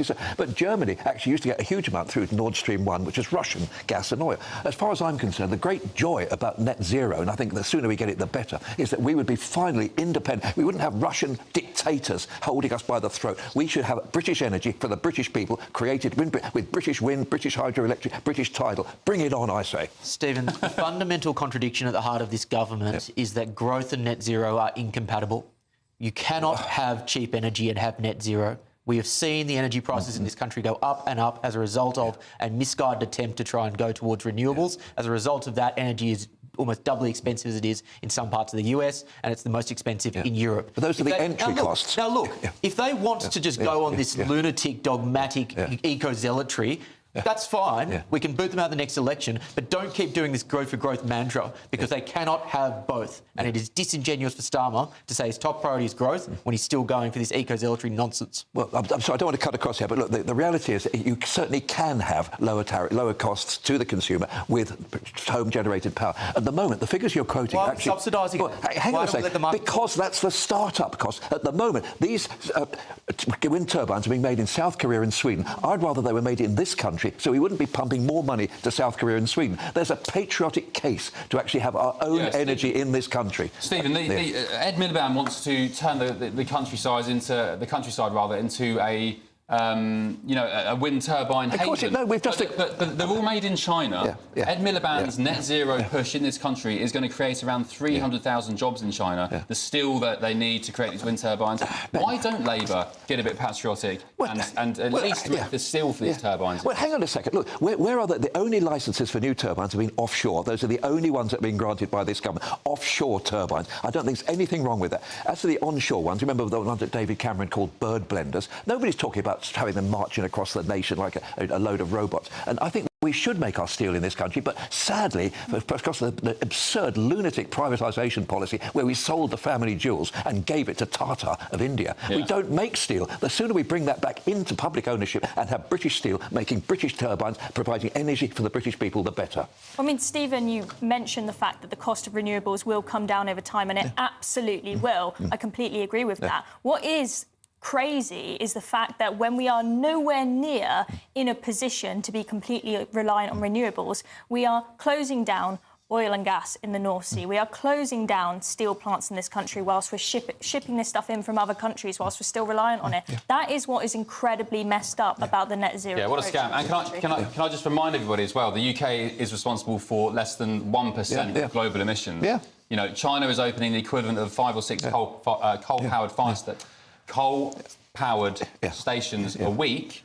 So do we do nothing? You know, do we curse the darkness or do we light a candle? Why should British pensioners freeze in their flats whilst China goes on a GDP rampage and you know makes use of the fossil fuel liquid gold beneath their feet? Why is it always Britain taking things on the chin? Why is it always Britain having to pay the price for the world's luxury, accepting the world's needy? I'm sorry, it isn't. I mean, look, leading the way on net zero when we're not the massive polluters. The government in Norway collapsed last week on this very, very subject, this very, very issue about that. Look, as far as I'm concerned, we're not talking about people freezing in their flats at the present time. Well, they do. We don't forget, we've had one day, if you remember, a couple of months ago, when we were completely reliant on renewables in this country for its energy. As far as I'm concerned, the fact, if the rest of the world, we need to actually show an example and actually show that we're better in this country. We're better than those people who are burning fossil fuels. And I think, however, where I will disagree with most of the Labour Party policy, I think we should have hydraulic fracturing tomorrow, and I think we should have small nuclear energy creation and small. Well, one man who wants small reactors. One man who wants to turn his own country into Swiss cheese with fracking and releasing liquid gold beneath his feet is Donald Trump. On the front page of The Guardian, Trump tariffs spark fears of global trade war. As I said, the markets are braced for impact tomorrow. Chloe, let's ask you actually. Do you think the UK is going to be slapped with these Trump tariffs? I don't think so, no. But the thing you've got to keep in mind with tariffs when it comes to Trump is that they are predominantly a bargaining tool as opposed to an economic policy. He said very clearly that he wants certain things around the border when it comes to Canada and Mexico particularly. He hasn't got them, and as a result, he slapped tariffs on them, just like he did with Colombia. So it will come down to negotiation, and it will come down to whether or not the UK can actually basically get to a deal which protects us. But we're in quite a strong position because apart from Pringle golf sweaters and a bit of Scotch whisky, there's very little that we export to make. Most of it is goods and services. Chemicals? And there were some interesting stats. It's mostly financial services that we actually give to America, and that isn't subject to tariff. The US, from the stats in the Financial Times, they are in quite a significant trade surplus with the UK. So we're in quite a unique position in that it is not really in America's interest to slap huge tariffs on the UK. He may use it as a bargaining tool, as Will suggests, if there's a negotiation that needs to take place. But I think that the UK is going to do better outside of the UK. I think you're right. And read his book, The Art of the Deal. That's exactly what Will was saying. Well, Canada, Justin Trudeau, the outgoing Canadian leader, I'm not a massive fan of his. He is threatening to double down, Stephen, in his response to Donald Trump. Donald Trump, meanwhile, was saying, look, Canada needs us more than we need Canada. Let's just make Canada the 51st state of America. And do you know what? I think when he says these things, we're going to retake the Panama Canal, we're going to take Greenland, let's make Canada the 51st state. I think initially people think, oh, he's just joking around. I think he's absolutely serious, don't you, Stephen? Well, I think what his argument against Canada is not that he thinks that the Canadians are a bunch of francophile cheese eaters. It's just that they're exporting thousands of millions of tons of fentanyl across the border, and that's his big complaint about them. But I think to a certain extent, you know, America's got a history. They bought Louisiana from the French. They bought the whole of Alaska from the Russians. You know, they bought a great chunk of the American Virgin Islands from the Danish, believe it or not. So I think they've got a tradition on this. But at the moment, one of the great ways you can succeed in politics is to create the external enemy.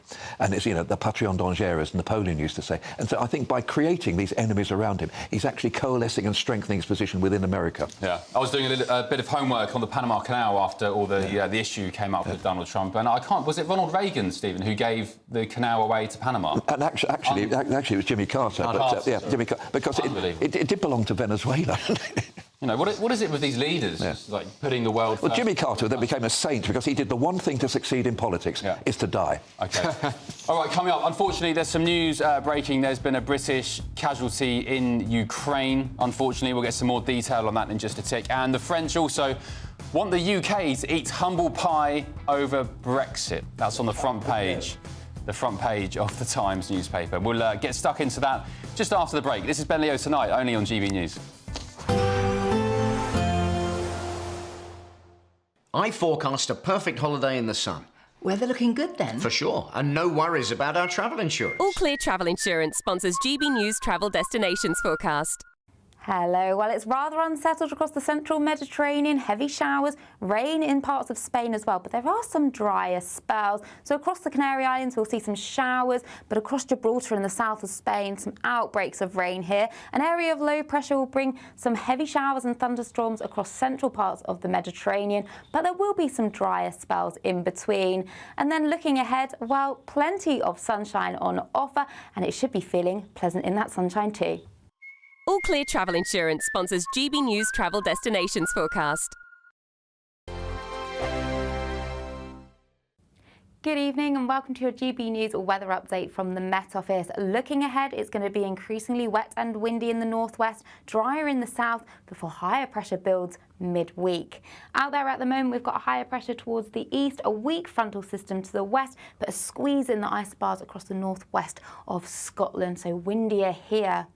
Clearer skies, though, across the southeast of England through this evening and overnight, holding on to this cloud across much of England and Wales further towards the west, but turning windy across Northern Ireland and western Scotland. Outbreaks of rain here. Mild for most, but across the far southeast of England, that's where we could see a touch of frost come Monday morning. So to start Monday morning then, it's a cloudy picture across much of Scotland.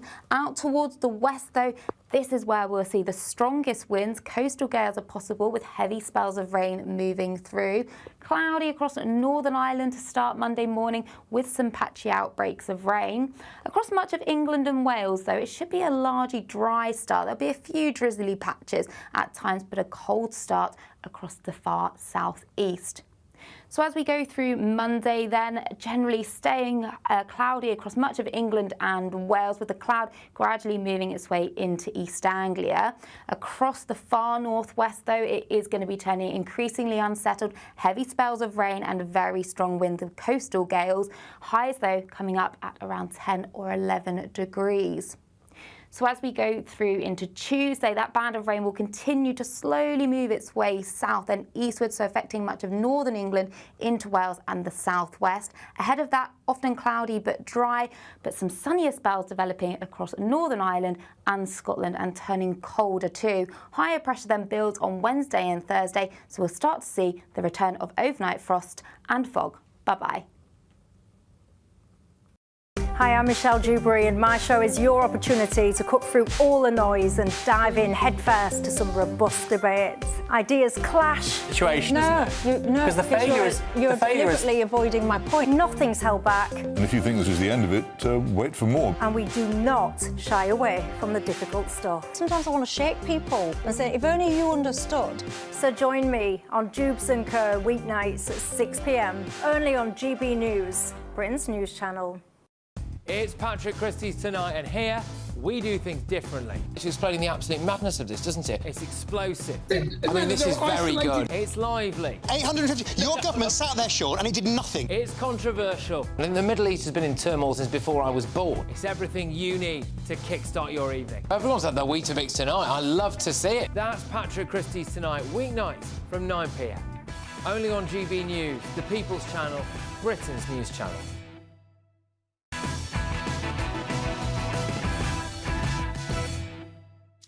Hello, welcome back. More pages have just dropped. Let's start with The Sun. That's out tomorrow. Shocking story. Vlad's drone kills British boy soldier. An 18-year-old has died. James Wilson of Huddersfield. He's the youngest UK victim of the invasion by Vladimir Putin in Ukraine. That's from Nick Parker in the ground in Ukraine. The Daily Telegraph.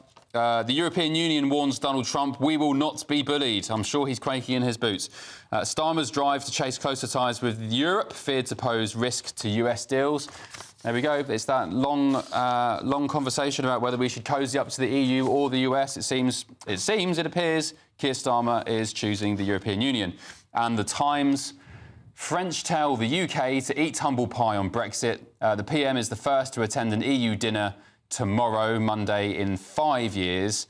And President Emmanuel Macron, our dear friend across the water, will tell Sir Keir Starmer that his appearance at that key EU summit tomorrow shows Brexit has failed. There we go. Do you feel betrayed at home? I fear it's coming. It's like the frog that's being boiled in water. Slowly, slowly, slowly. Yeah. Before you know it, we're back. Continue with the anti-French line. Should we talk about this really sad story on the front page of The Sun? Will, Chloe, Stephen. Vlad's drone kills British boy, the youngest British victim of this really terrible war in Ukraine. An 18-year-old, James Wilson of Huddersfield. He was fighting for the Foreign Legion and he was taken out, unfortunately, by a drone, the poor lad. Yeah, James Wilson. Whatever your political views on this war, I can't get my head around the bravery and heroism that it would take to go off to a foreign country and fight for something that you believe in, as James has obviously done. He is a British hero. And I think what these stories actually bring into very harsh focus is the amount of senseless death in this war now. I think with everything that's happened in the Middle East over the last 18 months, Ukraine has fallen off the pages to an extent. I can't see, and I don't think anyone's got a clue as to how this actually ends. And in the meantime, more young kids like James will be slaughtered. We need to find a way out of this war. And unfortunately, you are not going to beat a nuclear armed power that can't afford to lose. Yeah. So there needs to be some sort of a compromise. Chloe, Donald Trump said yesterday at the White House that he knows, of course, he's the president now. He said Russia has had about 800,000 casualties, Ukraine 600,000. And now, of course, Brits are dying as well. Apparently, Chloe, James had flown from Manchester 4 months earlier, aged just 17, to join the resistance against Putin's men, despite no previous military experience. I mean, this is just really, really heartbreaking, especially when you see one of your own so young dying out there. And this is just one person of, as you say, hundreds of thousands, sounds like even over 1 million in total dying in this war. There really is a human side to this. And one thing I was very happy about when Donald Trump won the election is it gave me hope that this war will come to an end and that he will use his negotiating power to do something about it. I think compromises will have to be made in that deal. Maybe some small parts of Ukraine will have to be given to Russia, but I do not want to see these endless deaths continuing. This war cannot go on forever. Stephen, just to read you some more detail from this article, he was killed, this poor lad, James, he was killed in an explosion just minutes into his first mission, and his father, Graham, told The Sun, I'll never get over this. I didn't want him to go, but his heart was set on it. He wanted to help Ukraine. I've been told bits of the story of how he died, but have struggled to deal with it and wish we could have swapped places because he had his whole life in front of him. I think what Will said actually should go for all of us. But look, our first thing we have to say is our profound sympathies and deepest condolences to James Wilton's family. This must be awful for them, whether they get the body back, all those horrible aspects which they're having to worry about. As for some sort of compromise, I think the trouble with giving Donbass and the whole of that particular region, that Donetsk region, to Russia, is that he won't stop there. he won't stop. And you ask anybody from Poland, Latvia, Lithuania, Estonia, Moldova, they say don't give him an inch because he will then move further and further westwards. But look, I think the reality is going to fight for another country and another land is something which we've often done in this country, you know, basically, and not just us, the Swiss have been doing it and so many other people, and we fought in the Spanish Civil War. Other people have gone to fight in less noble ones, when you think of some of the people who went to fight for Al-Qaeda. So I think we need to be very, very careful about getting involved in other people's wars. And I think in this particular case, I don't know the motivation behind this lad. When you're 17, I mean, I was there. You know, I know what it's like. You want to get up, you're gung-ho, you want to actually go. Yeah, because this is the longest period ever in the history of this country, going back to the dawn of time, where we've actually not had a war. And so there's a thing about young men who actually, and some young women who actually seem to want to do it. But the main thing to do tonight, let's think about ending the war tomorrow. Today, let's just pray for the soul of James Wilson. OK. Yeah, indeed. Rest in peace, James. Our thoughts are with your family, your poor dad, and, you know, everybody out there fighting still in this war. Not just British people, Ukrainians as well, defending their country. James Wilson, 18 years old, from Huddersfield, the youngest British victim of that war. Rest in peace, as you rightly say. Let's hope the bloodshed ends soon. Before we go to the break, here's the Daily Mirror front page. The OnlyFans files. More than 1,000 alleged crimes linked to OnlyFans have been reported to police over the last 5 years. That's a Daily Mail exclusive. And I have to say, as far as I'm concerned, that site is completely degenerate. It's glorifying prostitution. And the amount of men, I have to say, I speak on behalf of men here, the amount of men who splurge all their money on there, thousands and thousands, hundreds of thousands of pounds, I think it's a sad state of affairs for society. Coming up, though, our very own Chloe Dobbs has just returned back from a month abroad, mimicking the life of a migrant destined for Britain. How did she feel? Take a look. I really am an empathetic person, but if we don't put a stop to these ridiculously high levels of both legal and illegal migration, Britain is going to be a hellhole. Apparently, she was so moved that she's going to take a migrant in her home, and she'll tell us more about that in just a tick. Just joking. This is Ben Leo Tonight, only on GB News. I'm Jacob Rees-Mogg, and this is GB News, Britain's news channel. GB News Breakfast, every day from 6 a.m.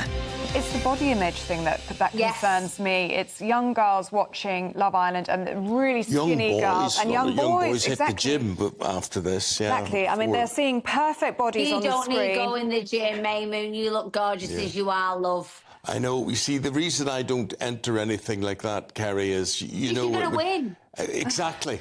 And it's not fair. It's not fair, I think, on everybody else being there. It's not fair. No. But, Kerry, what do you think about the body image thing? You know, when you talk about your daughter, is that something that you'd worry about, her comparing herself to the likes of what she sees on the screen? Now, this is where there's a conflict of interest for me, because I've been brought up in this industry since I was 17, so it's massively affected me. I mean, when you're put on the front cover of magazines after having a baby with a stretch mark in the circle of shame, you know, it does do a psychological effect on you. I think a lot of celebrities who've been around for so many years, as I have been affected by that. But everyone has to bear in mind, I've had my children.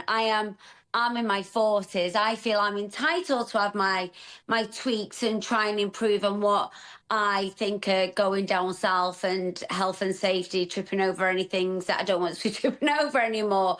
But I definitely do believe, I mean, majority of the young girls that go on Love Island, they all have the same big lips, the same big eyelashes, all the butt implants, and they're barely in their 20s. You know, it's if you go to the airport now, I remember going to the airport and I looked around and all the girls looked exactly the same. GB News, the People's Channel. I'm Christopher Hope. From pop stars to politicians, I'll interview anybody in a pub who's got a political opinion. Join me every Friday on Spotify, Apple Podcasts, YouTube or gbnews.com, or wherever you get your podcasts. This is GB News, the People's Channel.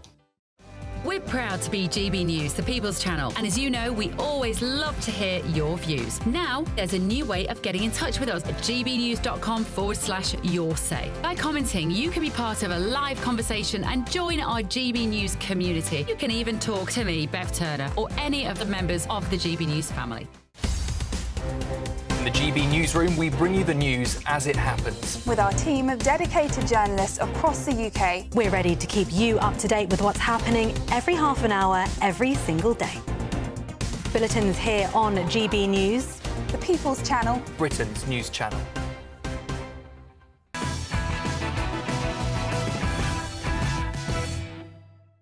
Welcome back to Ben Leo Tonight. Now, one of my panellists, Chloe Dobbs, will be on your screens again, you lucky so-and-sos, tomorrow, for a couple of weeks at least, as she stars in Channel 4 series Go Back to Where You Came From. Here's a clip of Chloe in action.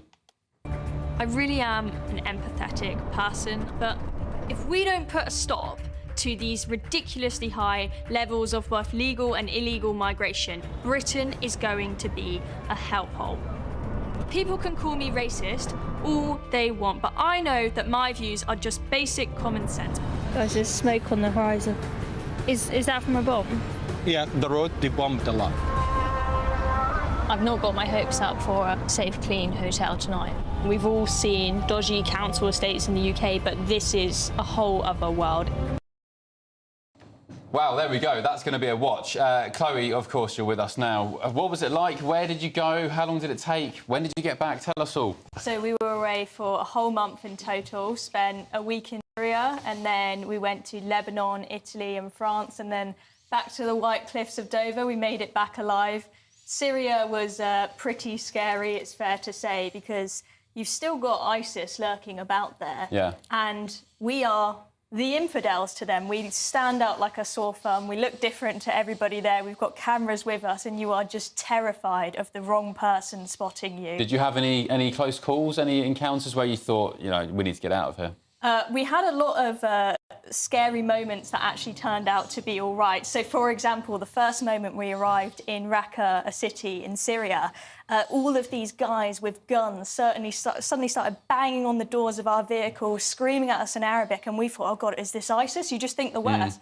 Turns out it was just the security guards of the hotel we were staying in, upset that we pointed a camera at the hotel. So we had a lot of moments like that. But we did have a very scary moment with, you saw a little bit of their Turkish drone strikes happening whilst we were driving. And whilst they target specific vehicles, our vehicles look similar to Syrian Defence Force vehicles, which would be a target. And we just put Highway to Hell on the radio on full blast and just sung along and prayed for the best. My because gosh. we thought better to go down smiling, right? So you were away for a month? Yes. Did it? So the idea of the show, I guess, it's from Channel 4. You could argue they're, you know, slightly left of centre. Let's be generous. Did you have a change of heart with your views on migration? What did it teach you, if anything? I definitely changed my views on some things. My view that we should stop illegal migration absolutely still stands. I think it's absolutely crucial for border security. But I think one thing, for example, of several things I changed my mind on that I realised in Syria is people there were grateful that the West specifically had gone in and helped them bomb ISIS and get rid of that horrible force there. But then we just left, and you go to Raqqa and it's still just rubble because they haven't got any money to start rebuilding it. So I think, OK, maybe rather than spending £6 billion a year on our asylum system, how about instead we spend a bit of money stopping them leaving in the first place by helping this country get back on their feet a little bit? Another thing that I learned is that we need to be a heck of a lot tougher on the French. People will see that in the later episode 4, when we go to France. The French are taking us for fools. Oh, yeah. We're giving them half a billion quid to stop the boats, but I won't spoil it all, but they are basically pushing them on those boats. Because one thing you learn is every country you go to, they are desperate to make it someone else's problem. Yeah. Yeah, and it's always us in the UK, the mugs of Britain, who we're the take last most of it. stop on that route, aren't we? Will, what do you make of Chloe's assertion that we should maybe go to the source and, you know, rebuild these countries where war's taken place? No, again, we don't have the money, quite simply. But I'm really curious because when you saw the people and when you interacted, you understood the culture, do you think that Syrian culture, for example, is compatible with a Western liberal democracy like the UK?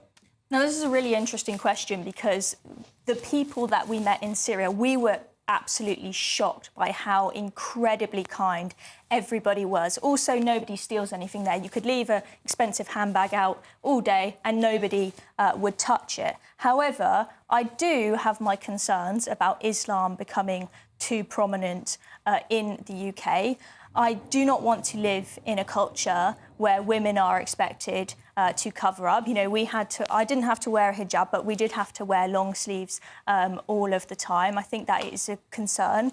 I think that although the people that we spoke to were all absolutely lovely, there will be people who are bad apples. And now we're having statistics coming out. For example, we just got some come out from Italy showing the different ethnicities, how likely they are to be suspects of crime. Yeah. We know that people who are immigrants are more likely to commit crimes. The reality is, you bring the third world to Britain, you'll bring the third world's problems.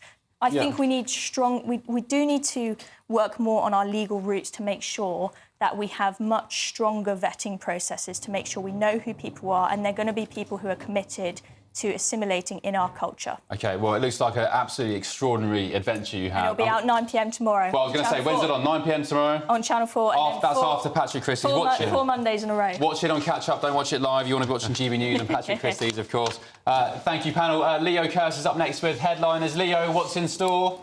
Oh, we've got a cracking show coming up tonight, Ben. So we've got Simon Evans and Kerry Marks, two of the brightest brains in the business, and we're going to be talking about Keir Starmer easing the rules for illegal migrants. He says he's going to be tough on illegal immigration. He's actually making it easier for them and making Britain more of a magnet for them. And apparently, Angela Rayner, this is revealed in a new book, she described Prince Andrew as a paedophile, which is a shocking allegation. And the French have told Britain to eat humble pie over Brexit, and they want us to roll it back and go back into Europe. Are we going to do it? I don't think so. Never take culinary advice. Yeah, I think the term was nonce, but he of course denies all allegations against him. Leo, thank you very much. Thank you at home for your company this evening. Really appreciate it. Stephen, Will, Chloe, thank you very much. I'm very much looking forward to your series, Chloe, tomorrow. Very enlightening, and yeah, well done for getting back in one piece. I'm glad you're with us. I'll see you next week, 9 till 11 p.m. That's after your weather with Catherine. Good night. We should thank the orchestra conductor.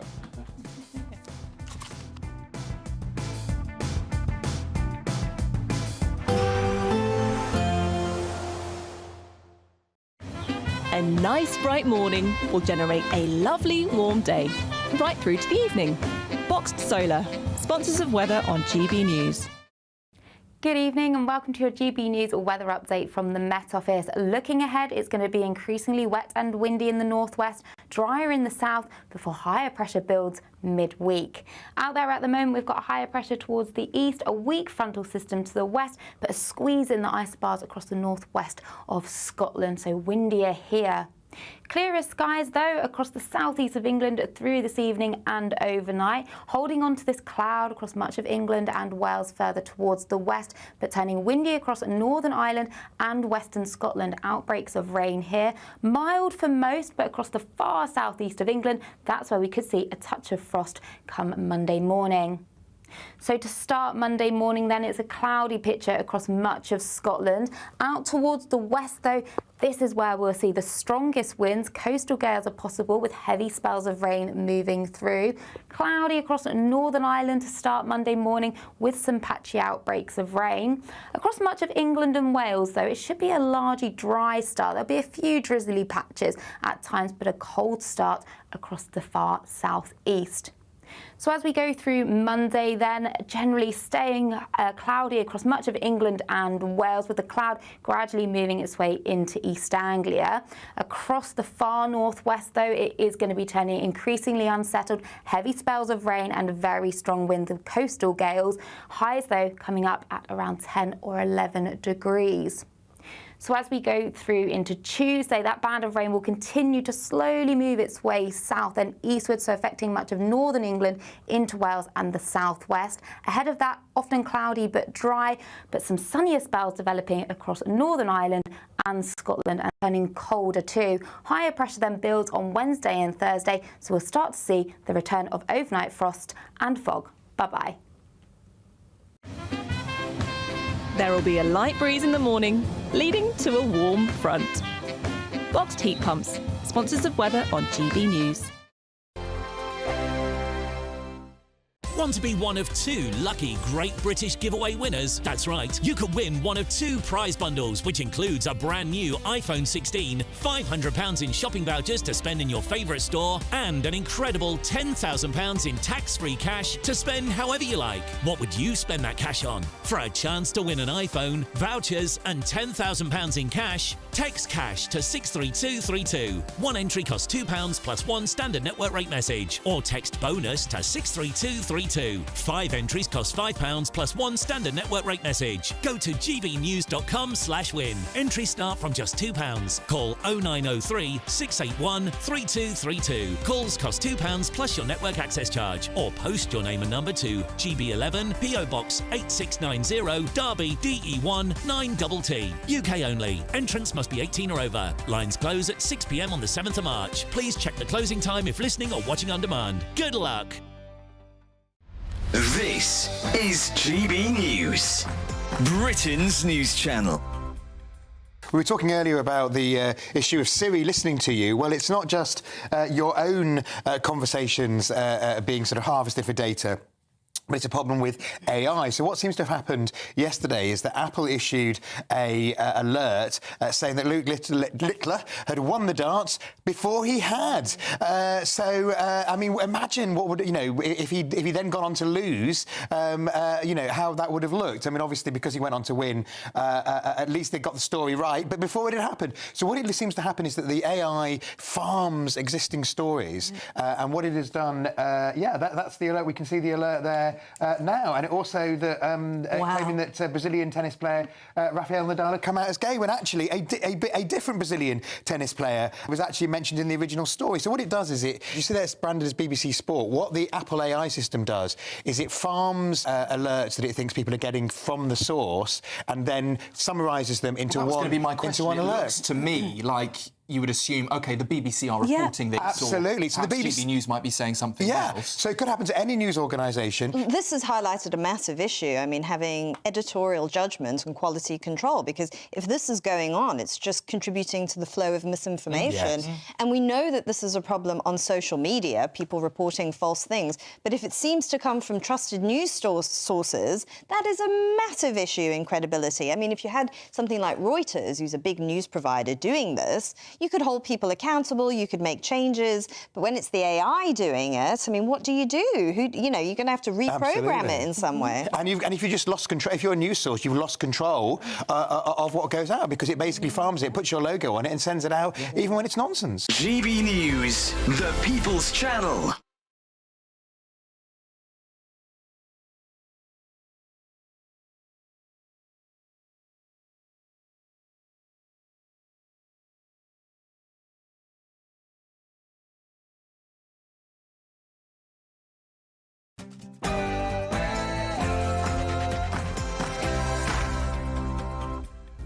Hello, it's 11 o'clock, which means it's time for tomorrow's newspapers tonight. Join us over the next hour for a bunch of stories, including, after talking tough on illegal immigration, Keir has done a U-turn and is now making it easier for illegal migrants to stay in Britain. This is just what we need, an even bigger magnet pulling them across the channel.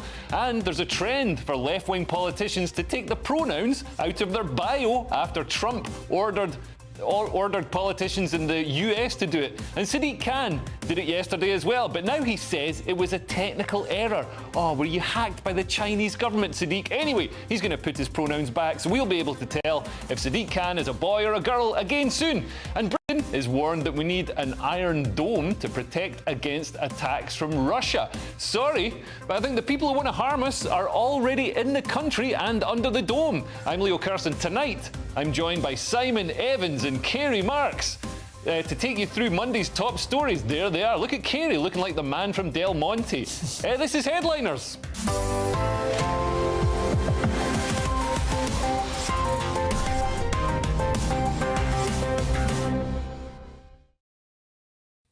But before tomorrow's news, let's go to tonight's headlines with Aaron Armstrong.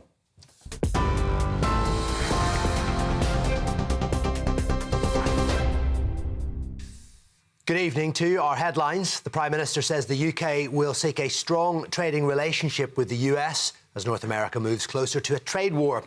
Mr Starmer spoke to reporters while hosting the German Chancellor Olaf Scholz ahead of a trip to Brussels to improve relations with the European Union. Well, Sir Keir's been urged to pursue a new customs union with the EU, but he also wants to maintain good relations with the US. What I want to see is strong trading relations, and in the discussions that I've had with President Trump, that's what we have centred on in those strong trading relationships, so it's very early days. I've been very clear since I became Prime Minister that I do want a reset of the relationship between the UK and the EU. That does not involve a return to the European Union. We had a referendum here on that, and that matter is settled. Meanwhile, Donald Trump says any potential pain caused by his trade war with Canada, Mexico and China will be worth the price. Canada and Mexico were hit with 25% import taxes on goods, and there's a 10% tax on China.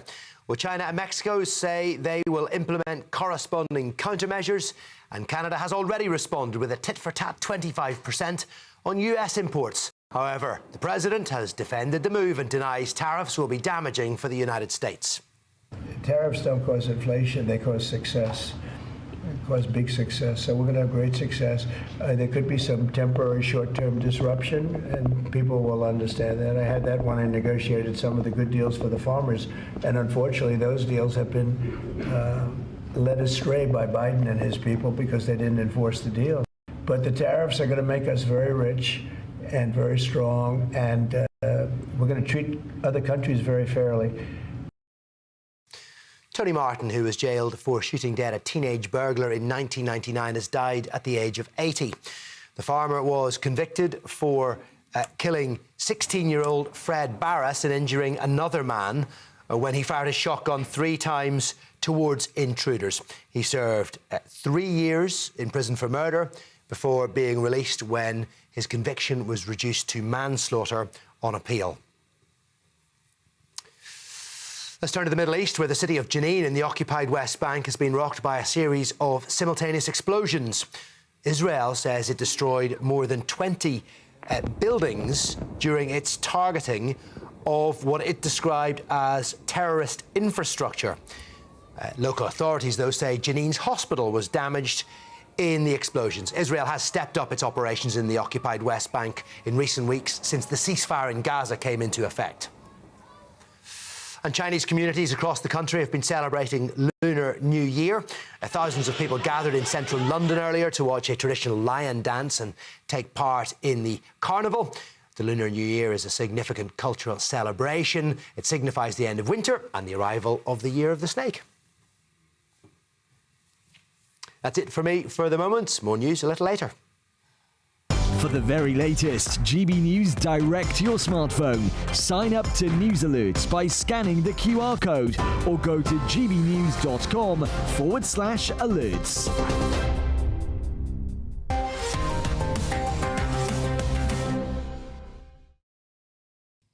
Hello and welcome to Headliners, your first look at Monday's top stories with 3 top comedians. Let's have a